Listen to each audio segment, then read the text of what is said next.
jump back on. I will. Yeah, no problems. I'll just hang around until you get back to me. All right, awesome. Well, we are now officially live. It's actually 10:03 p.m. Eastern Standard Time. Um, actually, right now, first of all, let me welcome you onto the show, Mr. Andy Thank you. McGrath. This is actually the first time we've done this here on live Google Hangouts here on YouTube. Last time we actually had we were on this, we were on the radio, Squatching on That's right. radio. That's right. So There was a number to call. I remember I call it for my Skype account. okay, That's the right. best way to do it. And it's amazing. I put £20 on after our 2 hour conversation. I had 18 left. Skype is awesome like that. Yeah, there was a while back. I remember over a year, at least a year and a half. Yeah, the radio show. I'll tell you, the radio show. A lot of us have fun doing that because we could get like several people in there into a group discussion, and it normally works out real well. I've learned that a lot of people miss doing the YouTube thing, and in the YouTube shows like this here, actually you'll be surprised the viewers it gets. A lot of times, just from the few shares I share, we end up getting usually a pretty good turnout, and we've had it's been I want to say it's been a few weeks since our last well, maybe a couple weeks, and we pretty much had an open discussion podcast, and it covered a lot of topics, a lot of subjects, and usually a lot of times what we do, we share opinions or anything from our observation, or on our beliefs, and and it kind of we take it and kind of go with it, and it kind of is basically a lot of sharing. Yeah. Because some things, when it comes to research, sometimes some of my techniques or something I might try might work for me, or and it may not work for somebody else. So there's all of these different things we share amongst each other, And and I it's wonder if that changes from area to area as well, with the habituations, if they're creatures that might be intelligent, quite individualistic. Perhaps what works for one doesn't work with another, like gorillas absolutely. or chimpanzees or anything. And that's another thing. Yeah, we do a lot of comparison because of the ecology, the setting, just the environment in a whole, time of year, the weather, all down to every little thing. There's always something when we compare all these different things based off activity or findings. When activity usually stares that gets pretty active around you know a certain time of year in my area, and I noticed there's been similarities with others, and then there's been very different uh you know I don't know what you want to call it. Yeah, there's is different in some areas, but in a lot of Yeah. areas, a lot of what we share, a lot of us share a lot of similar you know habit findings. Well, And that's interesting to me as well, Daniel, because we were all chatting in the British Bigfoot groups recently about the quiet months over the winter. right, And what somebody mentioned is actually the larger forests seem to get more activity in the winter, and the smaller habituation areas that people think are habituation areas go quiet. And what somebody mentioned was, okay, we see them less at that time, possibly because they've moved up into certain areas for the winter, and also because we're out less in the winter. right, But all of the smaller areas tend to go quiet, which led a right. lot of people to think that there was some hibernation or that they were just disappearing somehow. And since then, people say no, actually, the bigger forests are getting more activity at that time, or keeping activity, in fact, where the smaller areas are going quiet. So we're thinking that maybe perhaps they move to the larger areas where there could be more food, or where they could exist together with more cooperation. Nobody knows about the details of that kind of thing, but it's Yeah, just a theory. And you mentioning that, the different times of year and the different times for activity, I just wondered if there's a quiet time over there for you as well, and a time where it gets busy for activity. Well, as far as what you were talking about, large areas, that's actually, to me, that would make sense that that would have more activity. Well, I think in this year, first of all, the key word to me would be large. Mm. If you got, in my opinion, I believe if you have a large, vast area, that gives more room for them to spread out. Mm. It may be easier for them to stay or remain elusive and more protected as well. Yeah. Unlike a smaller area, if you have too much of more of a crowd in there, then then well, then there would be more of a challenge or more of a struggle for survival based Mm. off of food sources and everything. Being in a large, more abundant area, I guess there's a lot of ways we can look at that in a positive way, where that would be more, yeah, um, more productive, Yeah. Yeah. matter of Definitely speaking. makes sense. That Um, definitely makes sense. but yeah, like you were saying, as far as my time of year, I know even though you're in a different location, we all experience the seasons. Well, correct me if I'm wrong.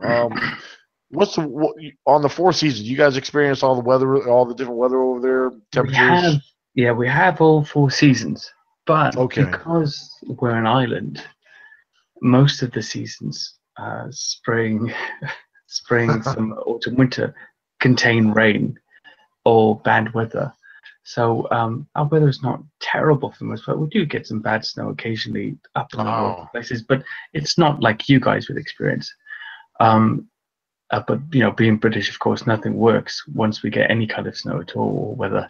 Still, we do get some weather like that, but generally speaking, it's spring, summer, autumn, winter is as it should be, with patches of mixed weather all the way Yeah. through. So the summer has a lot of rainy days or months, or if you have 2 days of sun, you definitely get like 2 days of rain afterwards because we're surrounded by water, so it just picks up the water and dumps it on the island. And depending on which part of the island you're in, I grew up in Wales. It's very mountainous and hilly, lots of valleys. There it rains every day in most Mm. places. Whereas in England, where I am now near London, it's quite dry most of the time. Mm. So we find we have those 4 seasons. What we're thinking about here with our Bigfoot or whatever they are is in Britain. Actually, I did a study recently that showed that actually there's a very low very low rural population in England, and most of the land space is actually not taking up at all. Most of the urban population is in a very, very small percentage of land. And it was something like really, really tiny. Actually, there was a study about it in 2012 by the UK National Ecosystem, and Hmm. they were surprised to discover only 6.8% of the UK's land area could be classified as urban, and that included rural development and roads. And when they broke the figures down amongst the four primary nations, England, Wales, Scotland, Northern Ireland, even that picture was even more sparse. So what they discovered was the urban landscape only accounts for 10.6% of England, which is the most populous nation. I think that's 54 million people. 1.9% of Scotland, which is nothing. Mm. 3 and they've got 4 million people, Scotland. 3.6% of Northern Ireland, now that's only 1.5 million people, and 4.1% of Wales, which is 3.5 million people. So they figured out that 93% of the UK is not urban. Mm.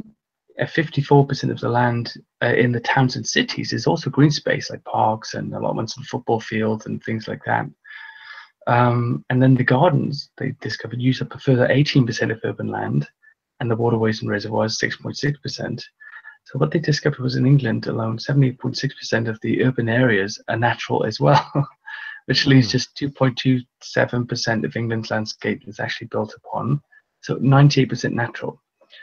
And that to me, and what you'll find in the cities and towns as you're going around, is lots of green corridors, you call them motorways, with lots of fields and hills coming in and out, and lots of forested areas coming right up to the cities, and through them, these lovely rivers and railway lines and things that are heavily forested. And our theory is that when they do come close to habitations, they use these green corridors to get in and out, and move around. And there are stories of them quite close to cities, actually, and towns, sometimes in them.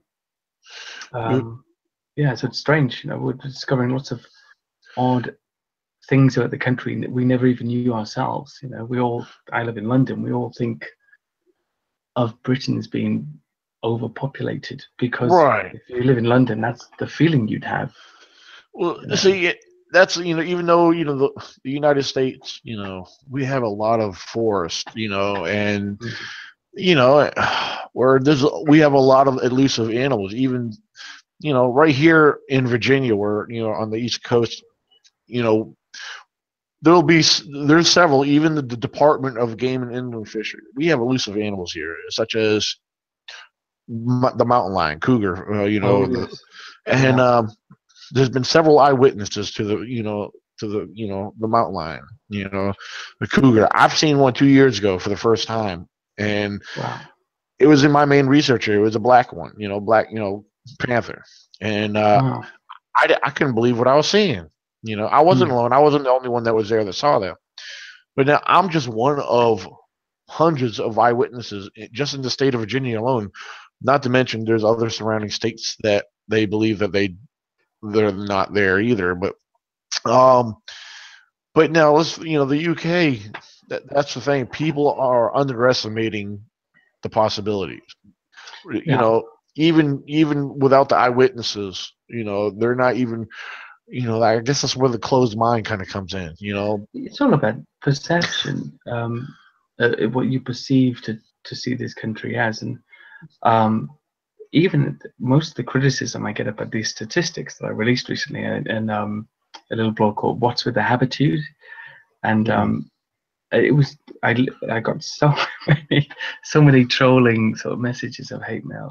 You don't know what you're talking about. Britain is overpopulated.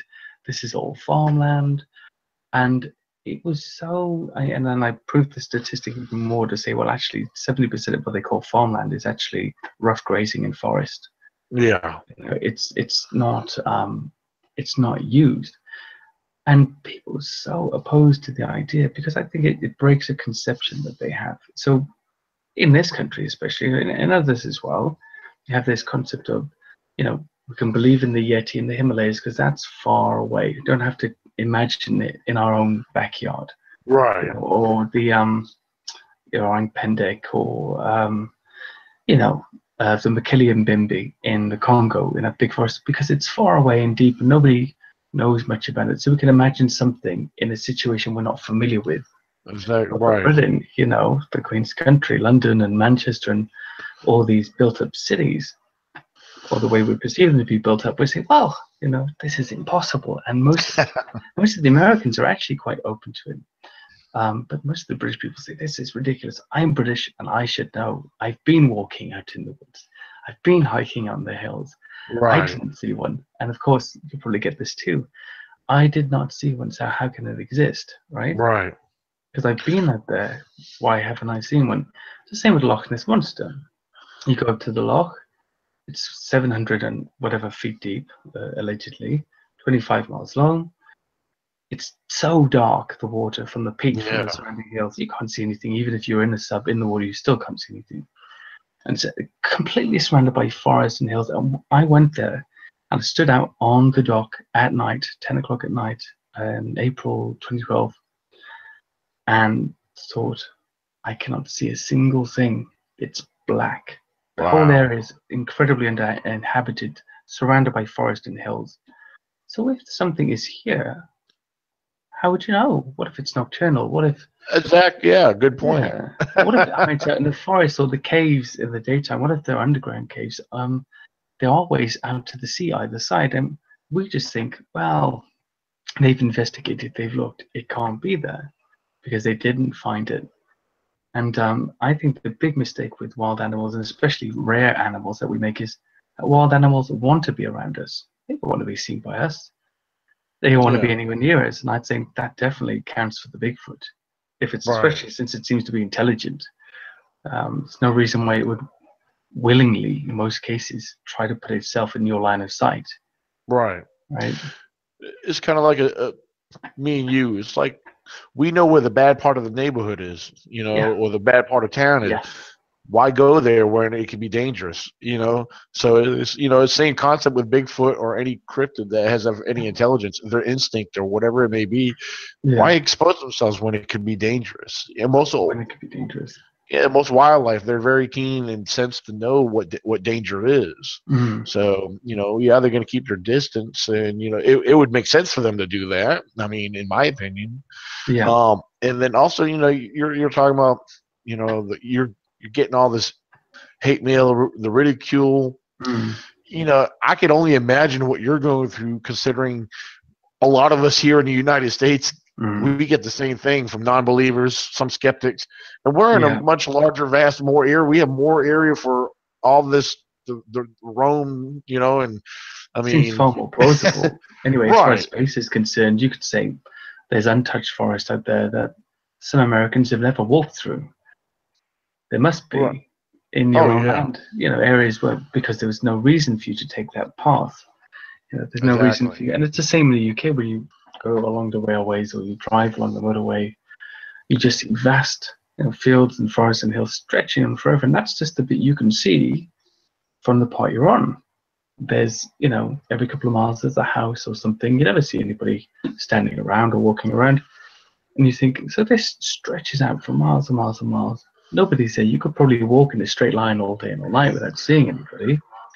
And yet, we still think there's nothing there. You've only got to put Google Earth onto the country and zoom out. You'll see the green. It's I think the perception is that it has to be in big, large forests and places like that. But I think really the only major requirement is isolation for the most part, or being able to find some cover, and that can take many forms.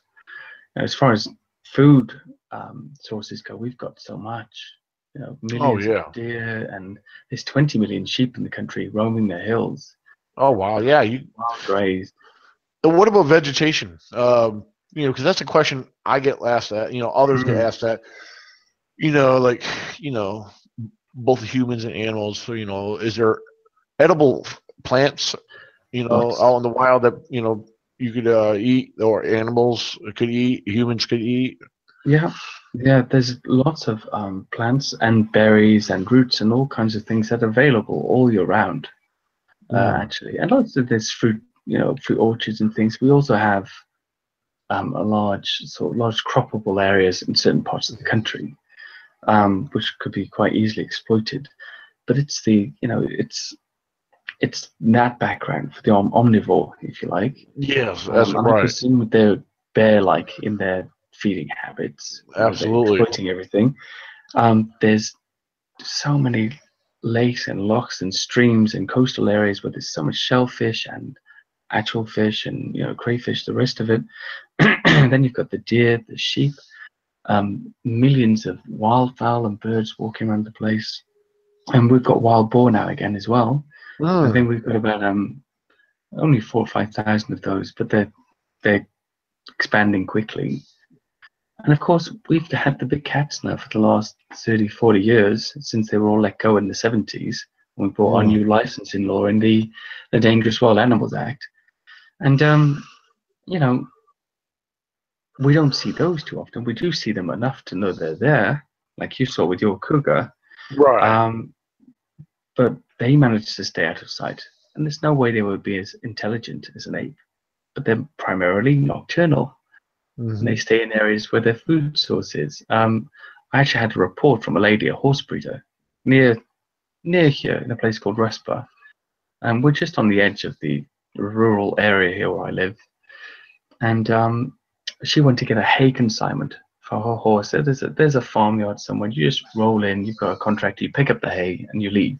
Okay. So this was in the winter. She drove in, Hopper's night was dark. She had her Land Rover, and the lights were on full beam.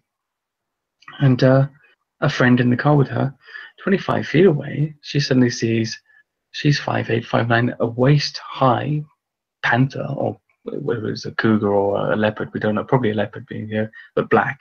And that's the most common kind we have here. black panther, about waist high, 3 foot long, 4 foot long, 3 foot tail, Wow. very Yeah. muscular. She saw it close enough. It was walking towards them slowly, about 25 feet away. She saw it close enough to see that it was male, it had male genitalia, and that it licked its face. And it Wow. wasn't afraid of her. Just sauntered up to her slowly, and she got in the car and drove away. Quick Oh smile. yeah. And it wasn't really after her. I think it just wasn't afraid. And Right. that, for a creature like that to be walking around, and now hundreds and hundreds of reports, it has to have been born here Right. and grown up Yeah. here. To me, that would make sense. It's like, there's a lot of animals that, for those who study the animals here in the United States, and I'm not just saying you don't have to be a wildlife biologist to pick up on this, but there's public information that what was native to some lands that were believed to be extinct through a period of time, people believe that either they were reintroduced, which there are some animals that were reintroduced to the area that were once native. Now, with something like the mountain lion, Yeah. there was there's some public information. If you do enough digging, there is information out there where you will come across where some of these species were reintroduced. Some are believed to be that may have migrated, moved back into the area from other areas. Because there's been sightings in West Virginia. There's and then just like the wolves, we have red wolves, which believe that were over a period of time had migrated from up north down, into the lands here, which interbred with the coyotes. You got the coy wolves, and so forth.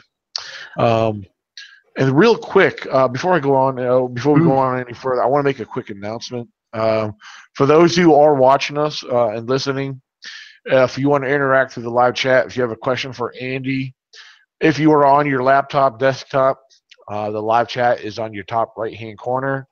If you are on your cell phone watching us and listening, if you scroll directly below down where you are viewing us, directly below from where you're viewing us, you will find a live chat. It'll pop up. And again, I got the live chat open next to me, so I'll keep my eye on the live chat. And by the way, we do have Zach with us. Zach, I wanted to give you a brief second if you want to jump in to say hello to Andy. Well, hello, Mr. Andy. It's nice to meet you, sir. Hi, Zach. How are you? Nice to meet you too. I just sit here. I messaged Daniel. I'm just sitting here. I'm immersed, just listening to you talk with as much as you know and everything. I'm just fascinated by how much you know. Oh, thanks very much. Well, I've had Daniel gave me my first interview about a year and a half ago when I was just wanting to write about this phenomenon in Britain, but at the time I didn't think anybody would be interested. And I was trying to put together like a TV show and write a book at the same time, and which is out now, The Beast of Britain. It's on Amazon. And Daniel said, "Hey, why don't you come on the show sometime?" I was like, "Oh, really? Wow, okay, that's amazing." And he wants to talk to me. And that was actually, Daniel, the impetus for me saying, "Okay, so then I'll contact a bunch of other people and say, hey, can I come on your show?" Right. And I think I've done about 50 now since then. Wow, that's awesome. Yeah, and I've got a bunch coming up, and it's expanded actually. So I'm starting to do some talks now. Here in the UK, I've got the British Cryptids talk on the 27th of May. There's another one called the Spirit of the Marsh, which is kind of like a May Day festival. Okay. I'm doing, and the talk is called Tales of the Woodwoes, which is the Woodwoes is the name for the Bigfoot here in Britain. Like historically, centuries ago, the Woodwoes, that was the wild man of the forest. He's depicted in all of our old, churches and tapestries as this very tall, hairy man. Okay. And I do believe I know families, I'm sorry. Yeah. I was just saying. I do believe I know what you're talking about.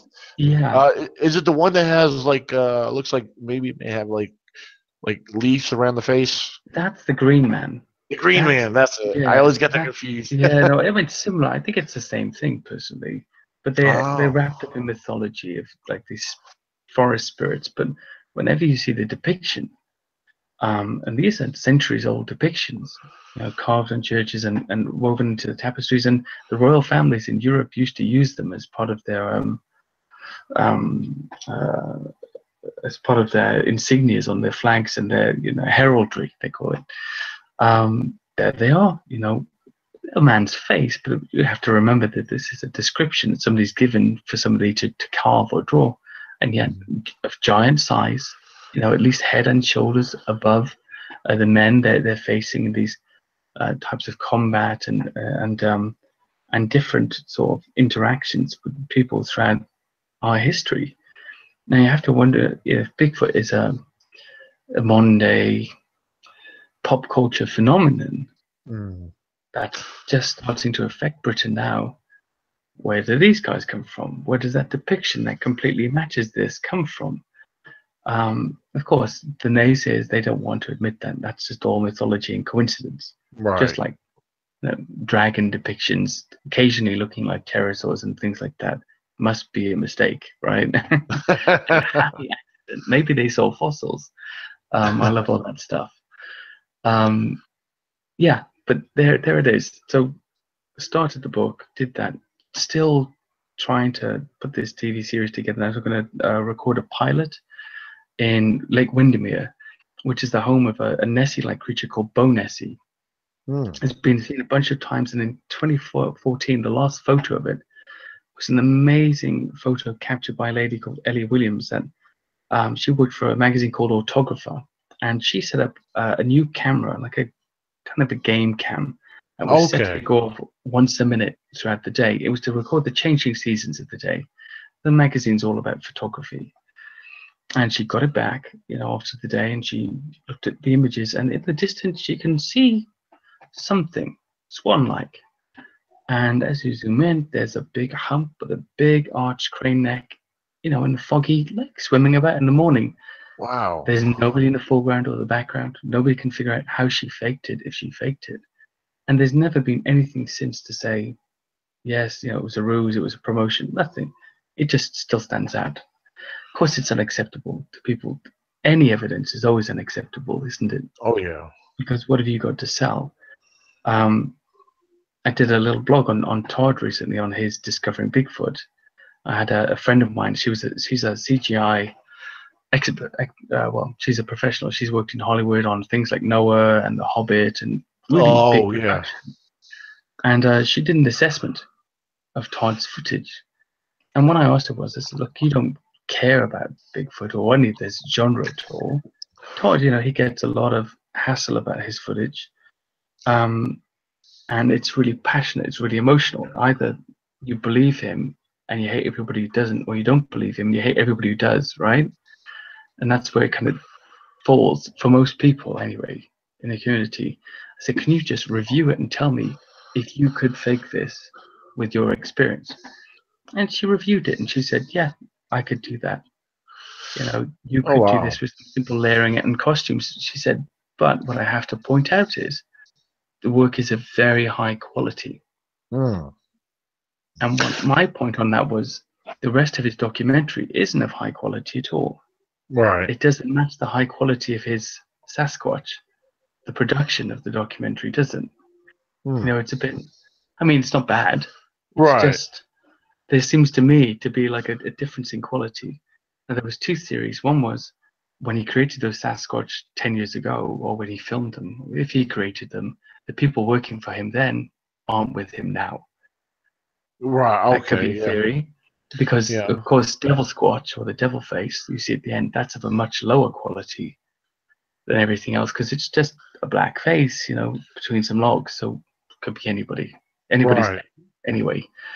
There's so many different faces.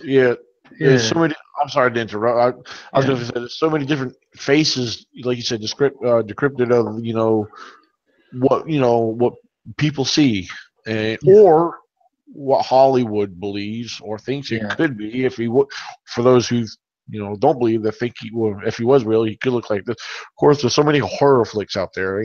People have all these images out there, So, but then if you solely go based off of eyewitness descriptions, then you might have a different picture there, which you know I'm sure you're well familiar with the Roger Patterson and Bob Gimlin footage Yes. that happened in California in 1967. Yeah. Well, I guess a lot of people think, well, that's what Bigfoot must look like.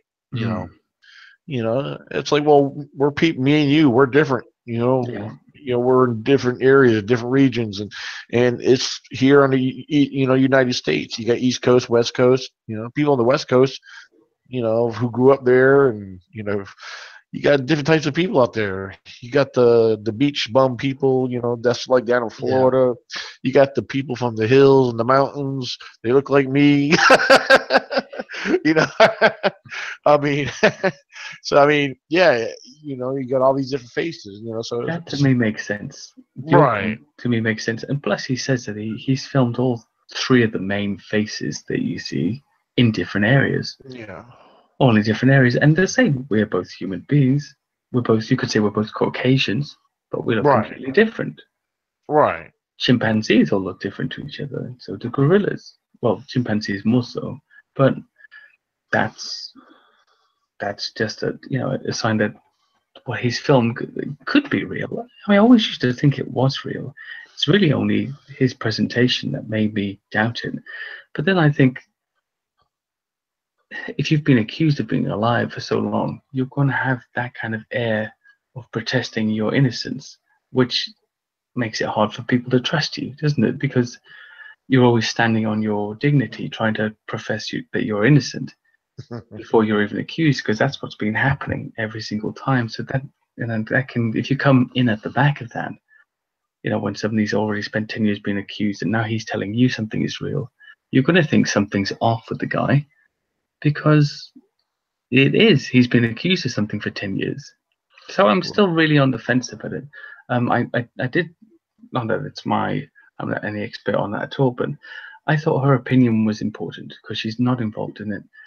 And significantly, she said, yes, it could be faked. It could be done. That's what she said. It could be done. Not that his footage was fake, but if it is fake, and she didn't say it was, it's a high quality production. Wow, that's pretty good though. Yeah, that's a good endorsement. Yeah, I would agree. Most definitely. Andy, we have a question in the live chat for you. Oh yeah. The question is, Andrew, do you think the UK hides facts on UFO, Bigfoot, or etc., like the USA does? And what's your thoughts on why a lot of governments hide facts? I think that the UK may, in fact, have hidden UFO sightings. I mean, I think they did a Ministry of Defense release last year or the year before, but there were actual UFO reports in there. Oh wow! As far as I'm aware, I don't have the details on that. Bigfoot, I don't think so, and the reason I don't think so is that, as opposed to the United States, this is a very rare animal here, if it is here.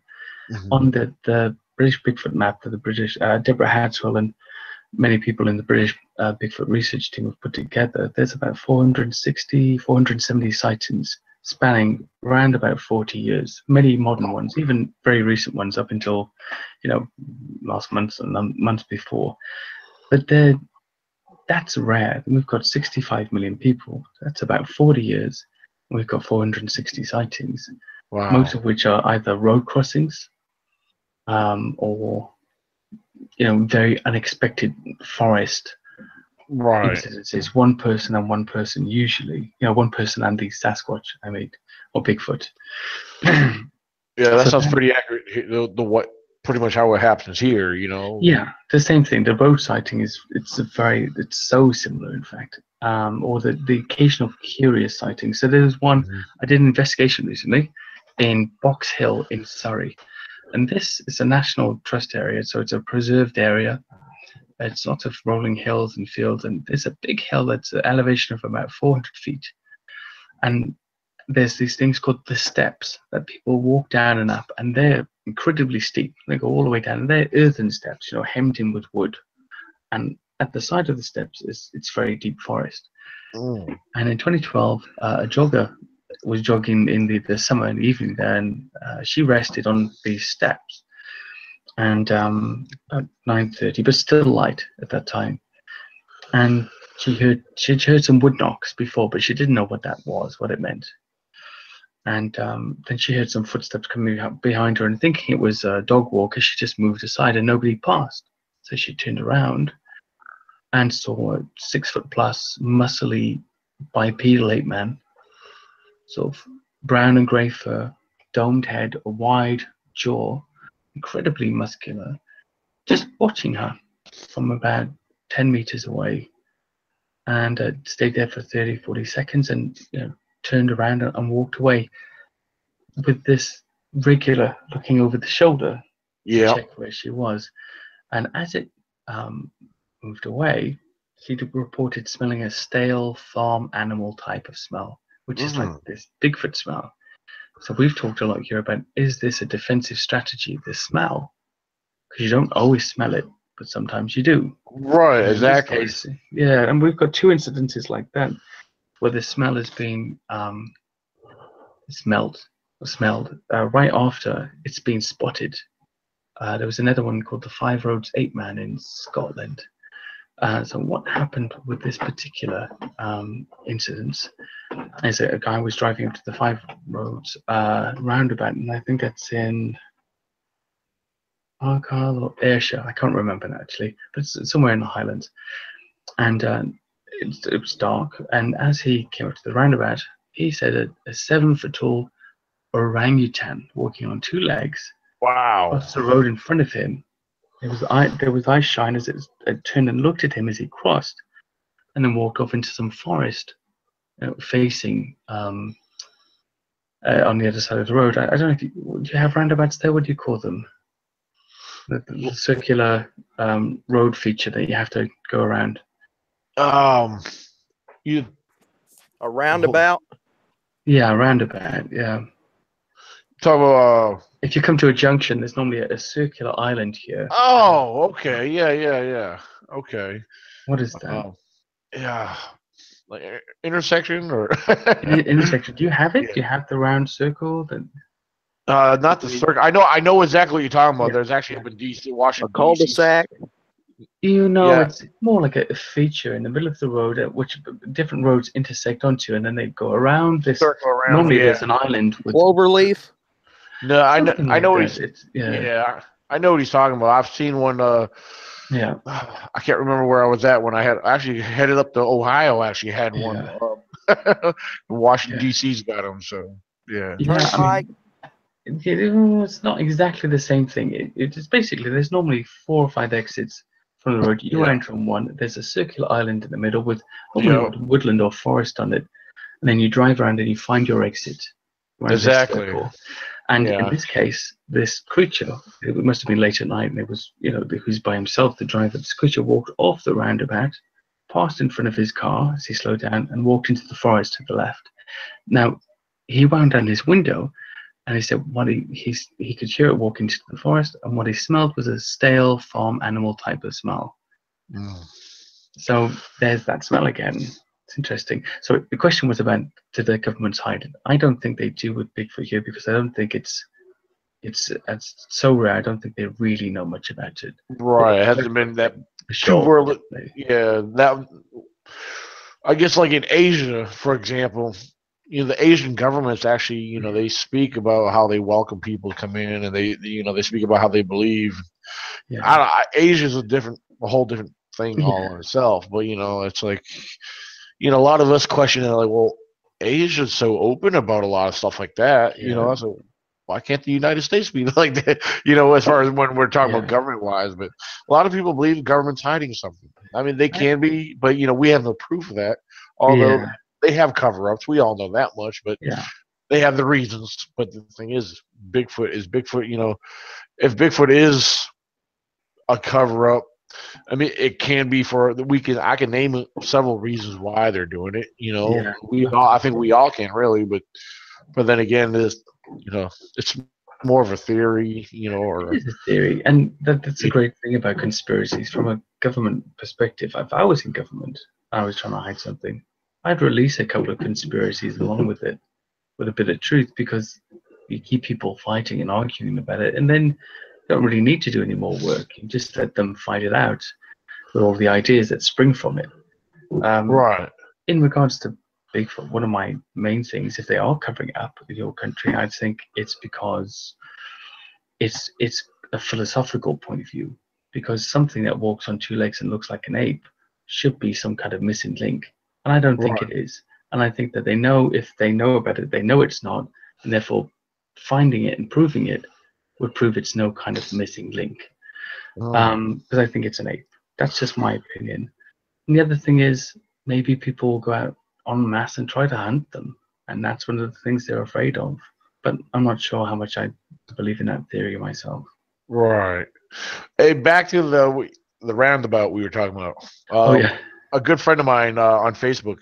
I guess he commented. He's listening in through Facebook, but he said it's called the Rotary Circle, and he Rotary. lives here, he lives here in Virginia, and he's actually, now that he mentioned it, is like here in Richmond, Virginia, which Richmond's the capital of Virginia.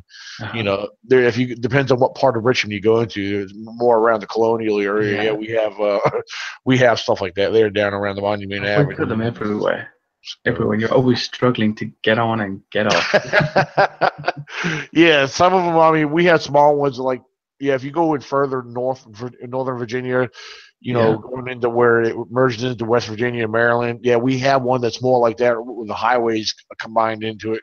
Then you got ones more in the city where it's weird, but yeah, they're not that common. Yeah, I think I've just, as I gave the example, I realized I had made an assumption about the same road services being in place in the US. Clearly, it's not that common. I was like, wait a minute, a roundabout. This is a colloquialism. You need to explain that. No, I just wanted to share that since I saw that pop up. I was like, okay. Rotary, that's it. All right, I'll have to remember that myself. Yeah, same. Coming up to a roundabout or a rotary. Next time I see it, I'll think it's a rotary. Okay, yeah. Kind of like the old rotary phones. You got the dial. Just simple, yeah. Just like a simple. Yeah. I wanted to turn this over to Zach for a little bit. You know, 'cause Zach's always got tons of questions. But real quick, there's a question I wanted to ask you, and I probably have asked you in the past. Or if you haven't, you probably maybe you have spoken to him. Adam Davies. Yes. Okay. I didn't know if you were familiar with him. Have you done anything with him, or by any chance? No. I know. I do talk a little with Adam from time to time, but I would like to think we're friends, but we're friends through friends. Right. So he's been amazing over the years, over the last 2 years, providing advice and you know, bits of research, especially when I was doing the book, then to give me some sort of context for what I was doing. He's just such a nice guy. Now I know him mainly to Deborah Hadswell. Okay, Deborah. The British, Bigfoot research group. And we've talked a few times, and I keep saying, if I get my series, will you be in it? And yeah, of course I will. But that's assuming I get it. Now, I did score.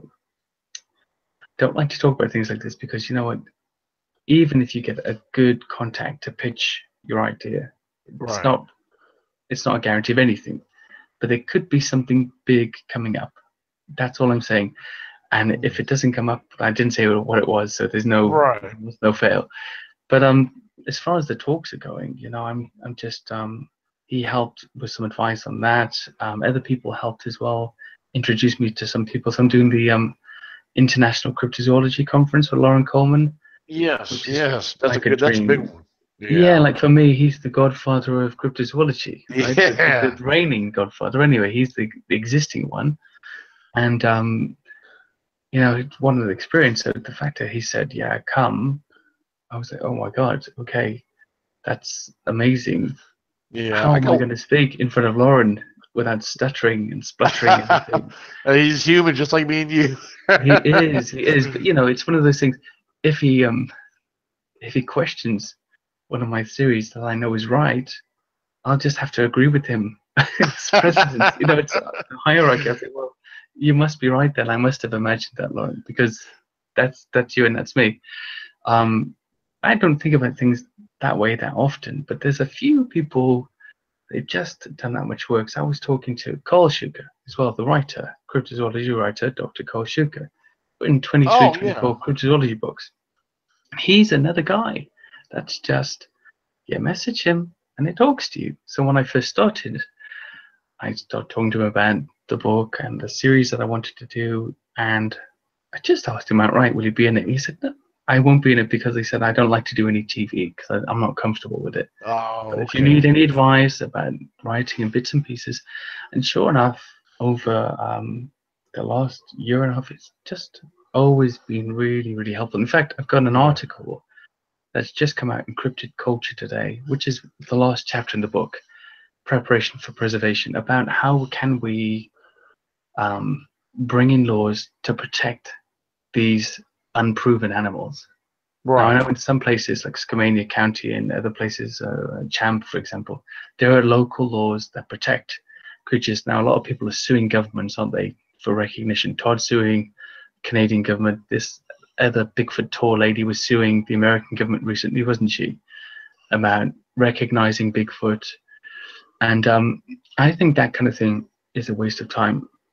I think protection for the animal is better gained on a local government level, because one, there could be tourism involved in making an area, you know, a Bigfoot protected area or a lake monster protected area, whether it's there or not. It helps the local economy and ecology, you know, so it helps the environment, and the local people get some tourism from it, which I think is good. And I just think trying to push big laws like that through government, to the law courts, it's a waste of time, because they have to prove things with evidence. And the fact that we're all out here, me and you and the other guys, trying to find something, proves that we don't have it yet. We don't have enough evidence to prove it, like fully, do we? We've got footprints and hair samples, but we don't have anything that's going to make the scientists jump back and say, okay, you got it. Yeah. And we do need to find some sort of middle ground with those guys at some point, because eventually, if we ever want to get recognition for it, we've got to play their game. Right. You know? Yeah, what you just said, it was actually very well said. It makes a lot of sense. Yeah, no, local government, you know, instead of trying to make it wide, you know, tourism, you know, when you said that, it just kind of like a light turned on in my head. Like, wait a minute, that makes a lot of sense. Make it worth their while. Right. Yeah, we want to protect it, you know, but there's other ways I'll go about looking at this too, you know. Yeah, definitely. If find a way around, because I do think those big cases, they're just a bit sort of self-publicity in a way, aren't they? Sometimes. Right. Yeah. Oh yeah. They can't win them. So yeah, it's pretty good. Now, your most recent book, you said that is on Amazon. Yeah, it's on Amazon. So there's two versions at the moment. There's the paperback version. Okay. And there's so it's on Amazon.com. You can find it there. And there's the Kindle version, the digital version. The digital version is very, very cheap. The paperback version seems to be quite expensive at the moment. I'm trying to get the cost down, so I'm going to try to move the parameters over the next week and see if I can just drop it a bit more at the moment, because it seems to be expensive. For me, I think it's expensive, because in the UK pounds it's let me see, it's $19.99, but I think in what's the name of your book? It's called Beasts of Britain. Oh, Beasts of Britain. Oh, that's right. It's Beasts of Britain. Right. Yeah. So it's and it's part of a series actually. So I'm writing two other books at the moment, simultaneously, like an idiot. And so it's $29.18 on Amazon.com, which is a lot of money. So I'm going to try and get that cost down in the next week or so. But it's $2.78 on the Kindle. Okay. On the digital version. So, and if you've got Prime, you know, you can read it for free. So that's part of that.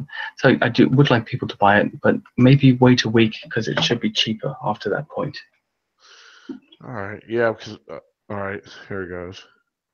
I just got it. I just pulled it up. Yeah, All right. Yeah. Yeah. Because I see it listed right here for $29.18. yeah, yeah.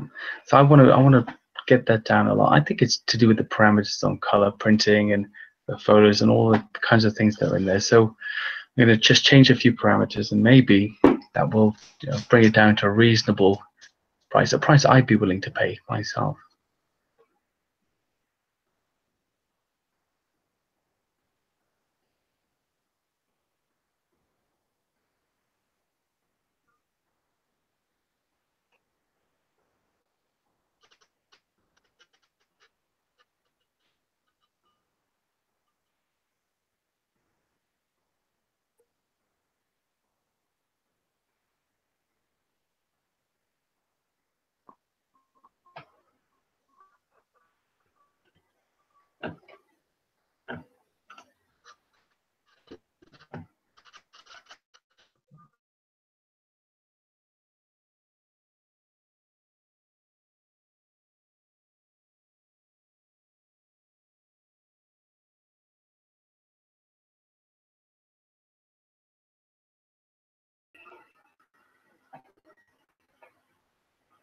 Hello?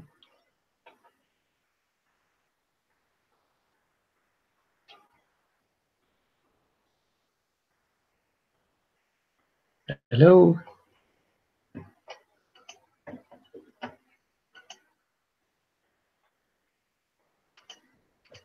You guys still on there? I can't hear none of you. Oh, I can hear you now, Zach. I can't hear Daniel. I can't hear Daniel. No, he's gone.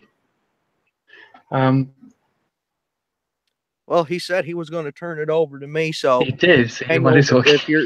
if you're still listening, I'm going to take over for a little bit Yeah, whenever you yeah, get back definitely. on here. It says it's live anyway. I'm happy. Let's do your bit. But let me introduce myself first, Mr. Andy.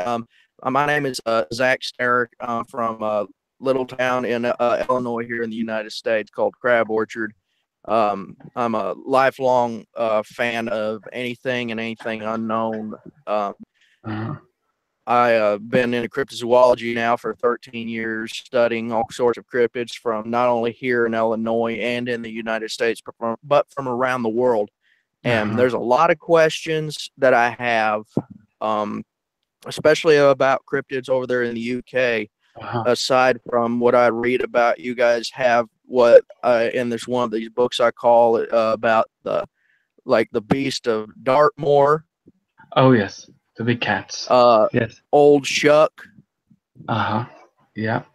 Those are the two that is really struck a nerve with me and everything. And I've always been very, very interested in them. What can you tell us about those? Okay, I mean, the Beast of Dartmoor is primarily talking about a big cat, a big black cat. So there's a lot of big cat sightings in the UK, hundreds actually, and over the last 30 years, it ranged into the thousands. So we had something called the Dangerous Wild Animals Act that was brought in 76 or 77, I think, because a lot of people in the countryside were keeping these big cats and other exotic wild animals without proper precautions. And, there were incidents happening. So they brought in this expensive licensing law, and a lot of people just let them go. So I know 4 witnesses who've seen them over the years. And right up to the modern day, in Dartmoor, which was one of the famous places where it was seen, and also even in this area that I'm in, and all around, right up to Scotland, there are sightings of what can only be described as black panthers or sort of tawny-coloured pumas. Now, I know there's no such thing as a black panther, but they tend to be more towards the melanistic leopard kind of identity, these black cats that are seen, which are regularly described in the same way by all the witnesses. Usually people have no interest in seeing them, or have never expected to see anything like that before. And the black shug is that's more of a supernatural thing. Most people think, which is normally a giant black dog that's seen, and it manifests in a kind of an apparition kind of form. So just to give you an example of one, which would be the Billingham black dog.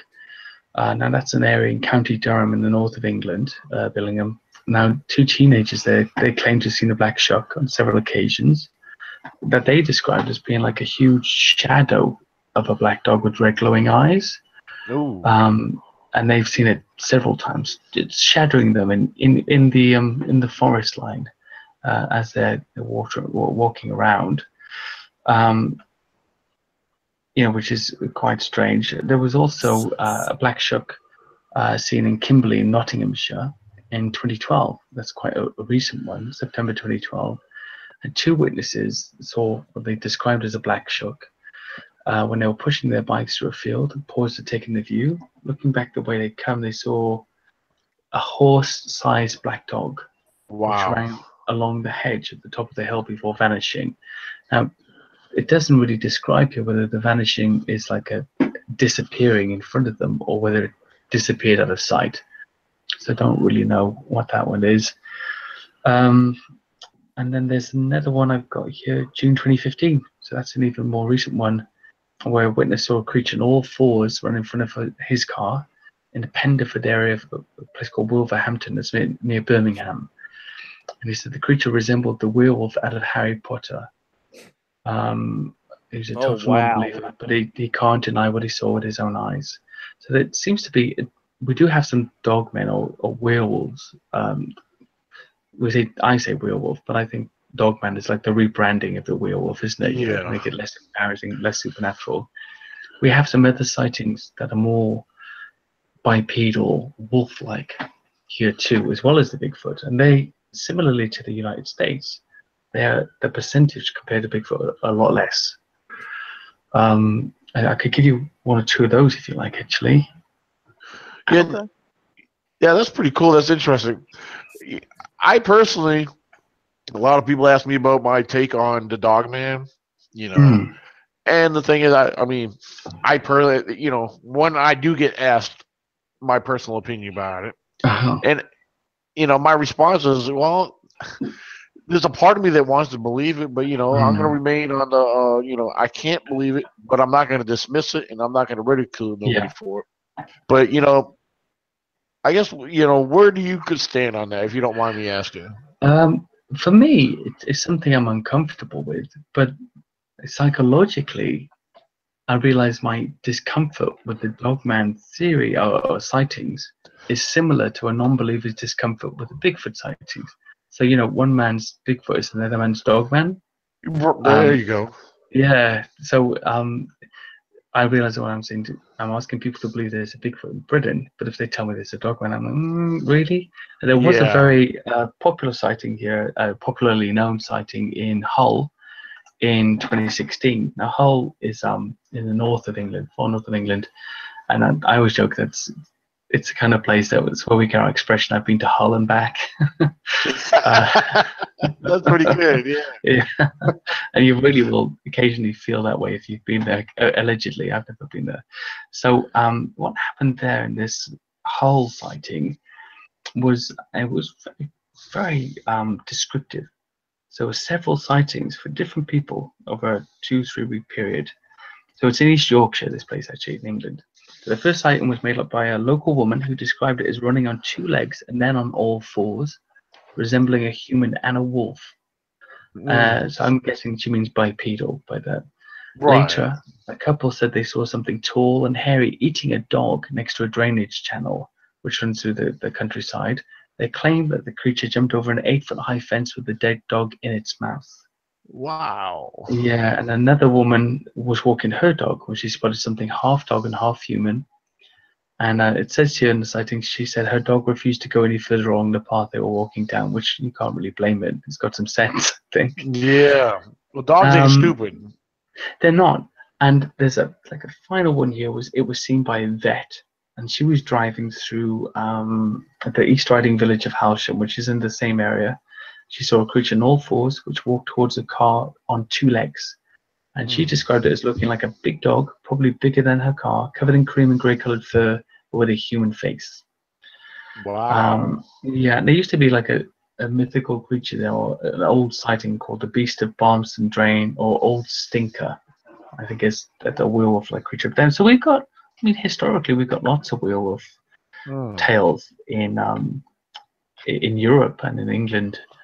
But some Bigfoot fans would argue that they are just Bigfoot, and people didn't know what they were, so they described this werewolf, right? But these creatures tend to have like a wolf-like face. Right. Yeah. That's interesting because that was back to kind of like what we were talking earlier. The different looks or appearances based off of region. Yeah. Some of us believe that there's a possibility that there's different types of Bigfoots. Yeah, for example, too. Well, in my opinion, and I think others may agree, but maybe in a different view. And this is one thing. A lot of people say, I've been asked if I'm comparing Bigfoot to, am I trying to make Bigfoot equal to our known primates? No, I'm not. Yeah. But there's a lot to compare, and Definitely. there's a lot of similarities. What if there is a Bigfoot that's more resembles the baboon with the canine snout? Yeah, when you look at the Beast of Seven Shoots picture, that's what you think, right? Yeah. That photo, the Beast of Seven Shoots, the alleged photo of the only alleged photo of a dog man, apparently, and it has this sort of long baboony kind of face, right. Body. I thought that for a long time, but I also admit that the reason I do think it because there could be something in it, but the main reason I think it is because I'm uncomfortable with a wolf man, actual wolf man, in the sense of a bipedal creature that has wolf-like features. But it could be. I've heard lots of different descriptions, like the skunk ape. That's apparently more gorilla-like, isn't it? Yeah, more gorilla, orangutan. Yeah, that's right. Yeah. That old picture that was taken in Florida, remember that one with it has a grayish kind of beard? Yeah, I'm familiar. Yeah, that's a very famous picture. And that looks orangutanish, but with a darker kind of pelt, right? So I think it would make perfect sense that they'd have variation of species. If they're spread all over the world, like the orang pendek, that's supposed to be 4 feet tall. And yet still looks bipedal in a Bigfoot-like way. Now, when you say you're uncomfortable, with the way you describe that and explain that, I have to kind of go along with you. I think I feel the same way. Where just based off of what you got, because the way you describe it, the way you explain it makes a lot of sense. Yeah. As far as you feel uncomfortable about your take on this based off of this here, it's like you want to believe, but yet there's I don't know. I just think that for people in our position currently, the Dogman stories puts us back in the position of the unbeliever, the outsider cryptozoology guy who has to try to accept something that they never considered to exist before. Right. And right. That's an interesting exercise. Doesn't mean we have to accept it straight away, but we still have to treat those witnesses with the same kind of respect and also due diligence. So I had a werewolf report given to me, and it was wearing a checked shirt and trousers, and it spoke to the lady and had a hat on, and I was like, okay. I was getting some but I had to admit that she's saying all of this. It sounds crazy, but if these things are intelligent and stuff, could it mimic human behavior and put some clothes on? And then I thought there were actually lots of how can I put it? There were lots of tells in the whole story that there was an issue, a mental health issue happening. Not to denigrate the lady at all, she was very nice, but it clearly was there was a mental health issue going on. And I thought, okay, so that's a clear and obvious one. But another one of a person who has a Bigfoot-like experience, but with something with dog-like features, but that's something different altogether. And I have to consider whether that is real or not, based upon the witness description.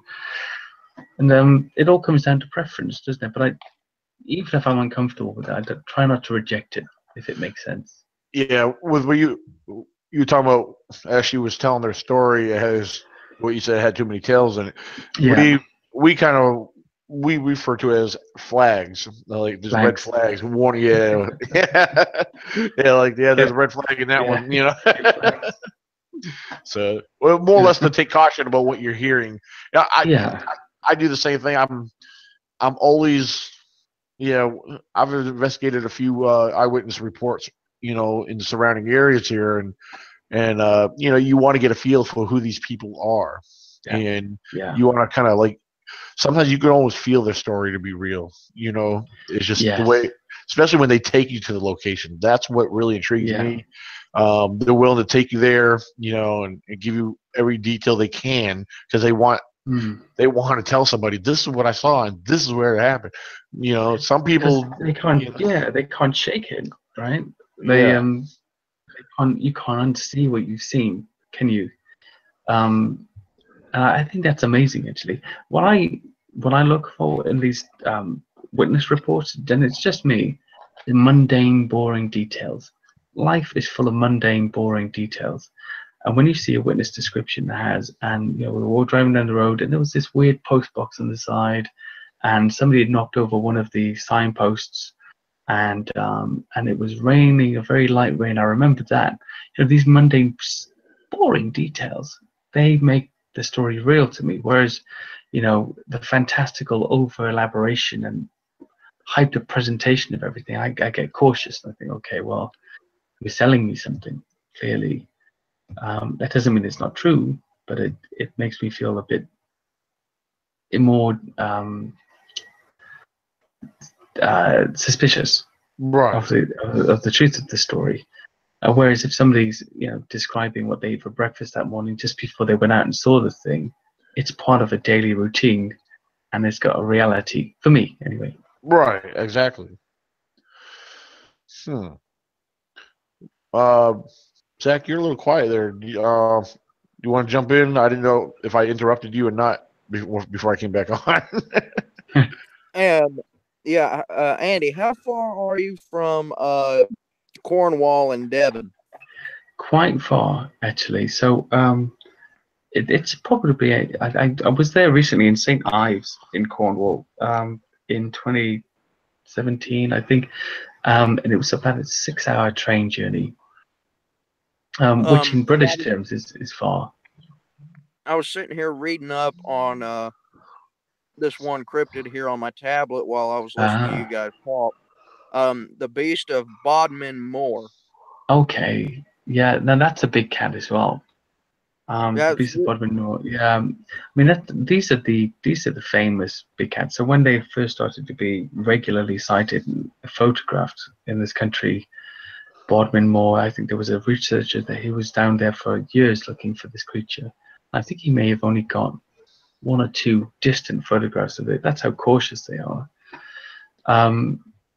Beast of Bodmin Moor, I mean, they're all over the place. I was given a story about a father and son who were fishing on a beach just in front of some sand dunes, like sand hills, in a beach in Llandudno in Wales, North Wales. And they saw a leopard hunting in the sand dunes, and it saw them and gave chase, and they literally ran, they said, anyway. They didn't look back, but they just saw it running after them, and they ran away. That's the only story like that, really. But they are widespread, countrywide. I don't know of a single part of the country that doesn't have big cat stories or sightings, film, pictures. There's so much evidence. But the government is keeping that one quiet through a very, very clever British method we call not talking about it. They're not hiding it. They're just not answering any questions. So I think that's quite a cultural thing. If we just don't reply to them, they'll go away. Well, here's the thing, though. In a lot of research that I've found, big cats aren't native to the UK. They're not at all. They're either released exotic pets or escaped animals. Yeah, that's right. I mean, we think the population, I think, and some other people think population is growing a lot. And as I said before, in 1977, either 76 or 77, I can remember, the Dangerous Wild Animals Act was introduced to cover the care and the keeping of these types of animals. And lots of them were just let go. I've talked to people who knew people that let them go, and I know 4 individuals who've actually seen them up close. One sighting of which was on the porch of a house I was staying in a place called Crymach in West Wales, near the Preseli Mountains. And I was dating a girl, her parents lived there. It's really rural, like 5 miles away, that's the next house. And some friends of her mother had come up from London, and we were all in the house. And one of the friends, she was a heavy smoker, this lady, and she'd gone out at 5, 6 a.m. in the morning to have a cigarette on the porch, on the patio outside. It's just this little porch patio area, and then it's just countryside for miles and miles. And she lit her cigarette, and in the light she saw a black panther staring at her 10, 15 feet away, just looking. Very large cat, she said. She was shocked. She froze. It watched her for a few seconds, and it turned and walked away. And in that same house, the sister of the girl I was dating, she'd seen one whilst riding over the mountain away, and it was back in a friend's farm, the farm she'd just left, chasing sheep around in the sheep pen. And both skeptical people, both had no intention or desire to see anything like that, and convinced to this very day that they saw what they saw. There's one other cryptid, and then Daniel, I'll turn it back over to you. This one has been a fascination of mine since I got into cryptozoology. Over there in the UK, y'all have a version of our American Mothman and the Owl Man. What can you tell us about that one? That's an interesting one. That is an interesting one. So the Owl Man, basically this whole story, and there's lots of sightings. This whole story, it has a bit of a twist to it, in that the person collecting the sightings at the time was a very famous sort of Nessie researcher and magician and all of these things, and he used to go and collect these sightings all around the world, or try to conjure up Nessie. His name was it Doc? Gosh, I don't know his name certainly. Well, I'll come back to that in a moment anyway. But Jonathan Downs, who's the head of the CFC here, and has been running the cryptozoology groups here in the UK for 30 years. He wrote a great book about it called The Owlman and Others. So the first sighting was by 2 children, aged 9 and 12, in the village of Mornan, near Mornan Old Church. And what they described was they saw a birdman hovering above the tower of Mornan Old Church. And they're said to have run away and directly reported the incident to the police.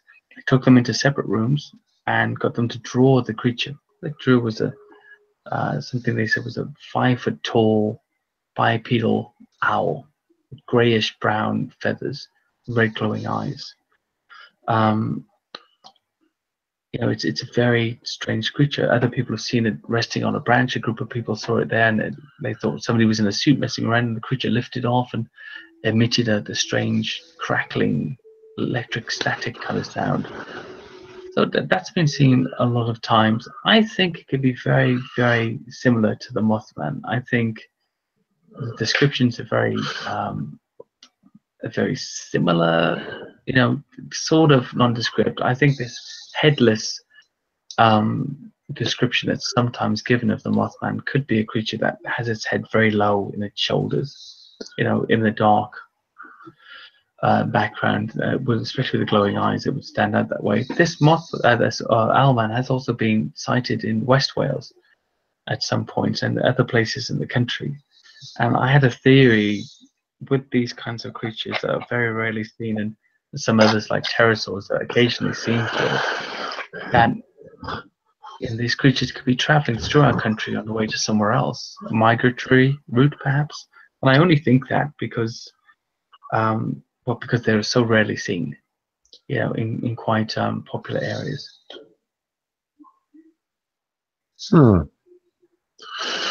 Wow.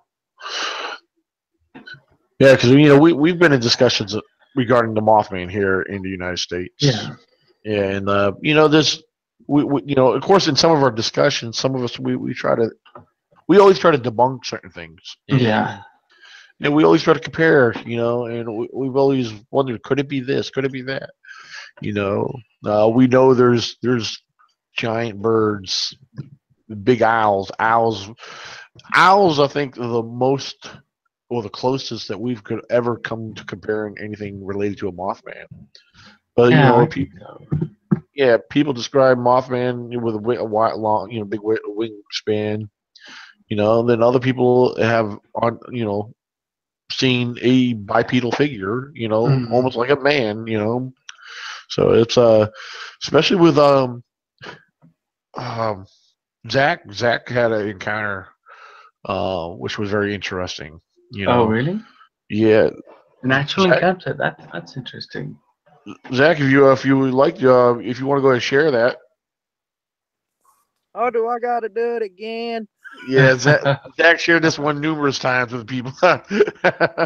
This has got to be my most highly requested encounter I've ever had. I'd love to hear it, Zach. But all right. Well, since you asked nicely, Andy, I'll tell you, Daniel, not so much. Thank you. Thank you very much. It happened a couple years ago in what year was it again? 2016. It was right around Christmas time. My girlfriend at the time called me about 2:45 in the morning, and she says, "Get up and get ready. We need to go to town and pick something up." Okay. And I said, "Okay, I'll throw my coals on. You come to the house and pick me up, and we'll take off." And she said, "Okay, I'll be there in a bit." She comes here and she picks me up, and I live out in a very rural area. I live out in the middle on a cattle farm that me and my family own. I'm a 5th generation cattle farmer. Wow. And we drove down this old country road heading towards the nearest town called Marion.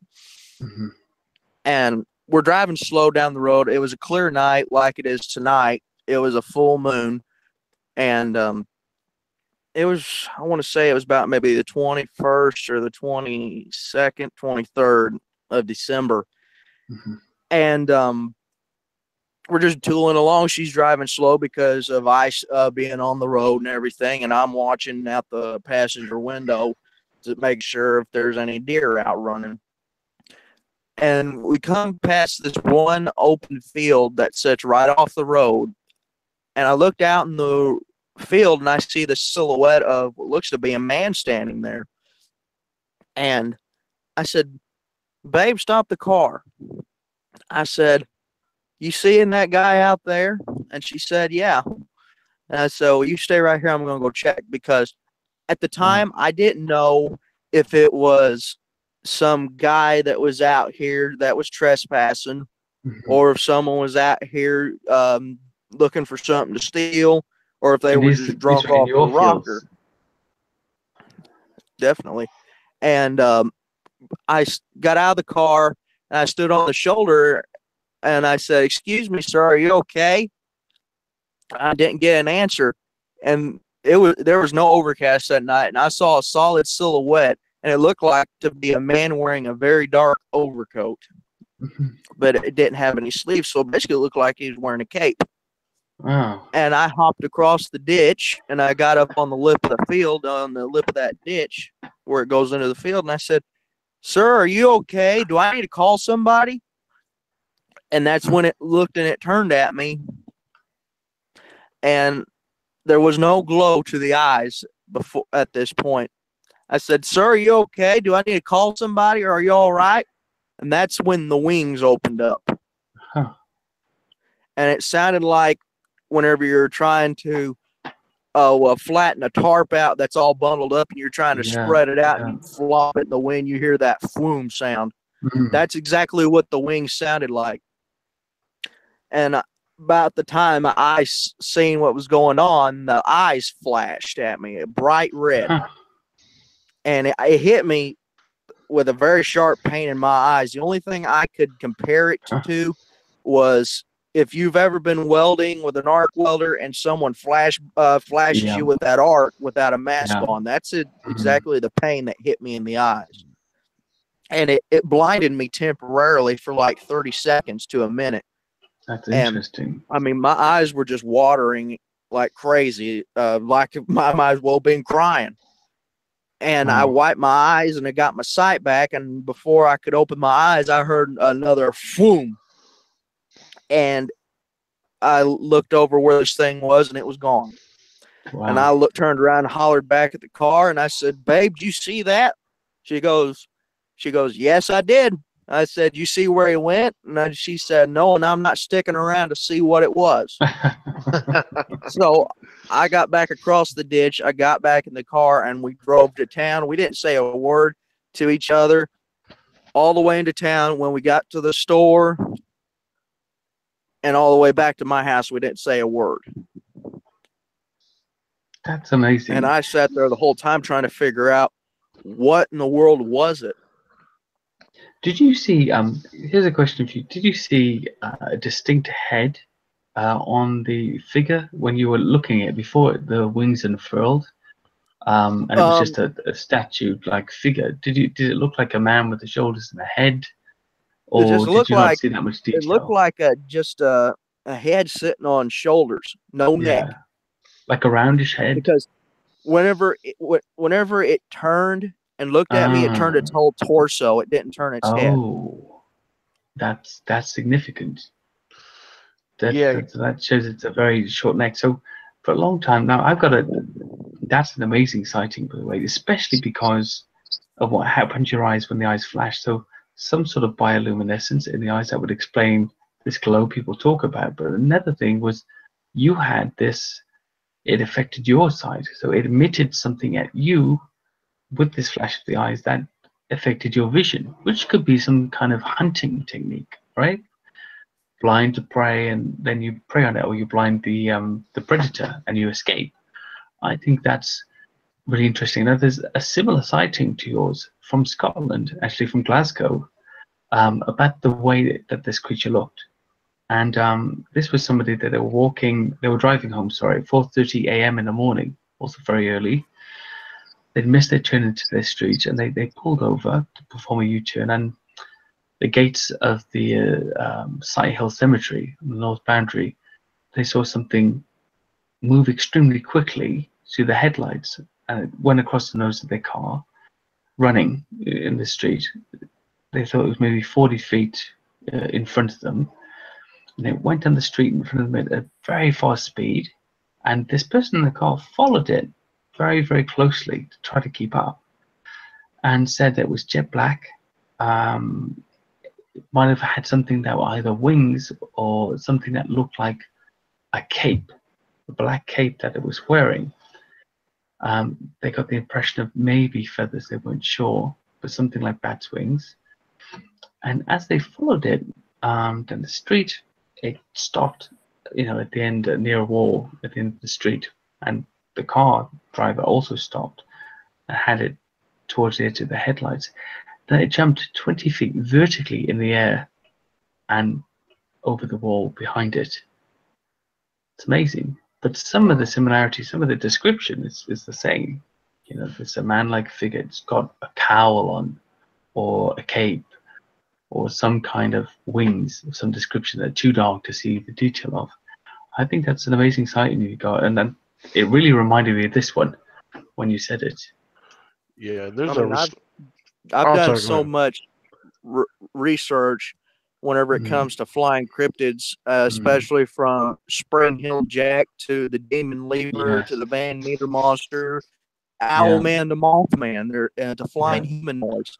It's such an interesting thing to me. Like, what I want to know is, where did these things come from? What are they, and why are they here? Yeah. Yeah, I mean, a lot of people would go for the paranormal explanation because of the creature's attributes. I like to shy away from that personally, because I think once we lose it in the paranormal world, you no longer need an explanation. You forget the real, the natural side of things. I like to think that some animals that we don't know of, or quite know of yet, might have abilities that we would consider extraordinary, like Bigfoot with infrasound. Some people talk about that, don't they? Or you know, bioluminescent features in eyes. Some of the pterosaurs, like the ropen that people talk about, or Indava, having a bioluminescence that helps them to see at night or to hunt. These things may seem extraordinary, but you think about it, well, you know, an octopus could change color to disguise itself as a rock, and Right. a chameleon can mimic any color it sees. You know, lots of creatures, tigers apparently have infrasound, so do elephants. And tigers apparently use it, they think now, to stun their prey. Exactly. Yeah, they also think that owls might have some sort of bioluminescence. So, I mean, these are not proven scientific facts, they're still in theory, but the natural world is very unnaturally amazing in ability when we look at it objectively. We imagine we never knew about these animals. What they can do seems amazing. Yeah. Yeah, there's amazing. Like as far as the infrasound, just I'm just throwing that out there as, for example, since you mentioned, that's one thing that shouldn't be too far fetched for us to believe, Yeah. considering the number of known species that use it. Some may use it in a slightly different way than others, but there is primates that have been known to use it in a Yes. smaller primates, but like you said, there's so much that we don't know. You know, we even with our known species, there's so much that we think we know that because of what is exposed. But there's so much more mystery behind them themselves. Never mind something that's considered unknown that even mainstream science is not willing to or not ready to admit yet. Yeah, So it's not fully there. I think, in one sense, I know in cryptozoology, sometimes science can be our enemy and can be our friend. So when we right, find conclusive evidence, it's our friend, and the rest of the time, it's ultra skepticism about some very convincing facts can be troubling to us. But I'm quite easy about the whole thing. I just think that we need to embrace it where we can. But science doesn't really have, or tenured scientists don't really have that ability to go out and search for these unknown creatures, because it probably would have a detrimental effect on their careers for most of them. So in the old days, if you went up searching for the Loch Ness Monster and you were, a tenured scientist or part of the Natural History Museum or one of those guys, you weren't coming back to your job on the Monday, after you went up there looking for it. So over the years, that's had a big effect on people. I think they're very cautious because of that. And so they should be. It's you can't just accept anything. People like us, I think what's exciting about what we're doing, you and I, you guys, is that everybody in the world, thinks that the age of exploration and discovery is gone, and it's not. We've just come to this conclusion that we've seen everything, we've been everywhere, but even in our own backyard, we're barely aware of what's there. absolutely. And it's amazing to think that there could be stuff that we've overlooked, especially in a country like Britain, but even in the United States, it's thoroughly explored as far as cataloging of species goes. It's an amazing thing. Now, either thousands of witnesses are making things up, like the 11,000+ of Loch Ness are all making things up and corroborating with each other or with Sasquatch, or there's something in it. And I think there must be something in it, even if it's something we can explain away. It's got to be more than just fanciful ideas and imaginations, because you don't get positive attention for saying you've seen something like this. Right. You might get your name in the paper, but the attention that comes afterwards isn't positive. I tried to contact a bunch of British Bigfoot witnesses here to ask if they'd go on camera, and all of them said no way. The intention we got from the article that came out from the newspaper or whatever was so bad that we don't want to go back into this. We don't want that kind of attention for our families anymore. Right. And so the the encouragement for people to make things like this up, especially in Britain about Bigfoot, because it's not a phenomenon people are familiar with, especially out here. there's not really anything in it. There's not any background or any benefit for them in making something like this up. So largely, I think a lot of the witnesses, most, are telling the truth, with occasional attention-seeking sightings, making their way in occasionally here and there. So that's one thing I share. What I have been in several discussions with non-believers, skeptics, and so forth. And and some of these non-believers and skeptics are some of my own friends, and family. I will say family, mainly pertaining to my older sister. My other older sister, the youngest out of the two, she's like totally into it, and she's always watching and looking whenever she goes out hiking with one of her friends. And she gets excited if she thinks she finds footprints. She'll send me pictures. And go, that's great. Daniel, check this out. I was like, all right, calm down, Melanie. But when it comes to skeptics and stuff, I was like, first of all, are you aware, of the history of Bigfoot? Yeah. Dating back over 100 years to down, Native American, documentation to early American history. There's so much to consider. There's a lot of history that's documented. Even all the eyewitnesses, especially coming from law officials that have, all kinds of people have seen these. Yeah, and I asked them, I said, are you calling them all liars? Maybe some have. There's a possibility that some of these things could be misidentified or over exaggerated. But you got to consider the sources. I said you can't not dismiss them all. You have to, yeah. So, I mean, it's always been the case with unknown animals. And look at the giant squid. Yeah. It's a real creature now. We've got it on film. We've got it on camera. We found specimens. But years ago, it wasn't accepted. So I remember my sister's father-in-law, her husband's father, who's in the Navy, telling about an experience they had with a giant squid, where it just had attached itself to the navigation radar, sonar, or whatever on the bottom of the boat. And somehow, however it got off, when they went down there to repair it, it had these claw marks, these claws stuck in it. Wow. From the suckers. And nobody ever believed them that they had this encounter with a giant squid. And yet, he thinks that it was attracted by the pulse that the sonar was emitting and attached itself to it. But regardless of that, for a long time, nobody, everybody thought he was joking. We would take it seriously. These Navy guys, when they make a report, it has to be factual. All these sea captain reports you get about sea monsters, there has to be a factual report. That's their career.